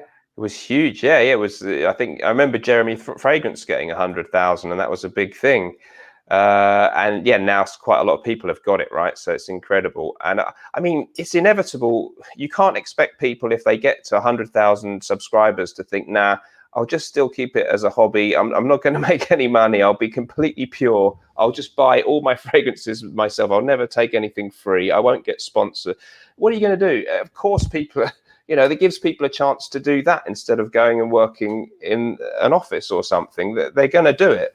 So inevitably, stuff becomes professionalized as a result of becoming bigger. But then, of course, for perhaps a lot of us, it becomes a bit more bland or a bit more like an infomercial or less fun. So there's good and bad to it. Yeah. But And sorry, yeah. that was just 5 short years ago. Let's go 5 years into the future. What are you predicting, or what are you assuming? Where do you see YouTube fragrances in 5 years from now? I just wonder. Yeah, I really wonder where it'll be. I mean, I can only almost think 1 year ahead or something like that. But I mean, it's assuming YouTube is still the big thing, which you never know. Something, maybe it'll be all on TikTok overnight, right? It'd be all on TikTok or something. I don't even know what TikTok is, but apparently everyone's doing it. So assuming it's still kind of the main thing that people watch videos on and stuff, I just think there'll be bigger and bigger, huge channels. I mean, the good thing is people who complain that, it's no good anymore, there are still, because there's so many channels, there are loads of small new ones. I mean, you had on the early Greek earlier, right? Yeah. I didn't see it, but like there are people like him who are clearly doing it very much out of passion. So it's not like there isn't, but just because there's lots more really big stuff that's maybe a bit generic, it doesn't mean there aren't still really good smaller channels that are very much doing it for their passion of fragrance. So it's still all there for people to watch. But I think, yeah, it'll be just bigger channels and people very much doing it as professional influencers. That will become much more commonplace. So yeah, if that's a thing that you're not enjoying out there, people, it ain't gonna go away. Yeah, Jeremy kind of opened up the door. He was the first to release a fragrance, wasn't he? Yeah, there was a guy called Kerosene, I believe, who had his own fragrance brand, but that was much more that he actually made his own fragrance and sort of started his own small brand. But yeah, in terms, kind of the first to make it mainstream. Yeah, more accessible, and we've seen other reviewers come and do this. Yourself, Stephen, Ashton. Yeah. I'm sure there's a few others. I think Big Beard Business has got one. I believe. I'm not sure if the news is out yet. No, I don't know. So yeah, pretty much a lot of the big people are having them. Yeah, definitely. In the next 5 years, I see that's going to be much more commonplace. I'm waiting for somebody else to open the door to maybe some new adventure. I don't know what that's going to be, but when it happens, it's going to be like chaos. People are going to say, "Oh no, that's so stupid. That's no fair. Who does he think he is?" Whatever it might be. Yeah. Coaching. Somebody's going to start. I'm surprised we don't have a fragrance coach yet. You have coaches all over the world, and every hobby, every YouTube community has some kind of a coach. Yeah. I don't know what you would pay a coach for in fragrances, but maybe to help you select a perfume. I'm surprised we haven't had that yet, but I don't. That'll be good. What the big thing will be, but I am curious. I'm going to stay tuned. Who knows? Yeah, me too. I think the coach thing, I'm sure. Yeah, I know people who've thought about the idea of becoming a fragrance consultant, like a personal shopper, but just for fragrances. I mean, yeah, you can recommend fragrances, but anybody can do that, right? Yeah, but who knows? Probably somebody out there would pay you to do it. Or I tell you what, though, it would be great if someone does something really original, because I think it's a bit of a problem that we all look. I mean, I admire you because you're very much you follow your passion, so you're not desperately doing clickbait or whatever. But we all tend to look at other videos and who's doing well and what's working. And to an extent, I tend to have to think I need to copy that a little bit. So I better do top 10s or whatever. So we all become a bit the same because we look at what works and we try and copy it a bit. But it would be good if someone did something, totally unheard of or different out there, like me in my small way when I did the ones at the pub and stuff. That was something. Or, I mean, I've thought to myself, Eugene, maybe I should just like hire some kind of bikini model to review fragrances with every video, because if I put that in the thumbnail, loads of people would watch it. And that would work. It would draw young men, and it'd be all over your videos, and they'd be buying your videos. Hopefully, you'd get a commission out of it. Yeah, it would be worth it, right? It'd be worth whatever fee that would cost to hire the young lady to do it. But it would be really, tacky, but it would kind of work, wouldn't it? I don't know. So someone's going to try something desperate that will work at some point, or something really inspired maybe will come along. I don't know. What's been the best thing for you so far? that's come out of YouTube? I guess launching your own brand, wouldn't it? Yeah, I guess that has to be the number one thing that I can take away from it. Also, the friends that I've met have been good, actually. And there's a bit, including a couple that I've actually met in real life. Greg from the Greggy Boy 76 channel. Do you remember him? UK based. Here in the comments, yeah, he's here somewhere. Is he? Ah, right. So people like, I don't know if he's still around. oh, right. I'm not seeing the comments because you know, people like that I've actually met in real life. He had a channel where you would just see his hand and the fragrances. He's really good. Right. And yeah, a couple of people that I've met in real life is the nicest thing to make friends out of it, because you know, that's you know, one of the nicest things in life, isn't it? So I've and some good online friendships too. Yeah. So I'd say that. How about you? I agree. You know, besides learning about some new fantastic fragrances, I've been able to cultivate some really genuine friendships with people that I admire and appreciate. And that's probably been, you know, one of the best things that come out of my YouTube channel is meeting people. Exactly. Yeah. Yeah. I mean, it's great. It's a great hobby, and there's most people are genuinely pretty nice. So you really meet some nice people, and yeah, we got to remember it's a great fun thing that we're doing. It is a real, although we all argue and, you know, have opinions about what's going on, we all enjoy the fun of being a bit obsessed with perfume, and it's, you know, it's a nice fun hobby that we all enjoy, and that's you know, that's a good thing. I think the drama is kind of part of every community, and that's unavoidable. Yeah. Opinions, they want to be heard, they want to be validated, and people will disagree. So that's just going to be wherever you go, in your workplace, in your social circles, in your religious circles, in your political circles.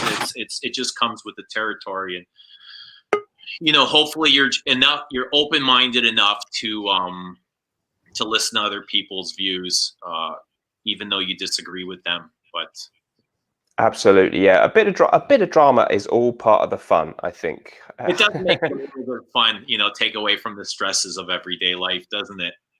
I think, yeah, exactly. If we're worrying about some kind of huge row on the YouTube fragrance world, then if that's our biggest worry, then it's not too bad, is it? So I hope you might give us a bit more drama at some point, even if you've mellowed out. Days are done. I'm the younger channels that are coming up and looking, you know, to make a name for themselves. But I just want to do my own thing and focus on myself and you know, be happy. That brings a lot of stress. Unwanted, unneeded stress. I guess, you know, I brought it upon myself, but my days are done.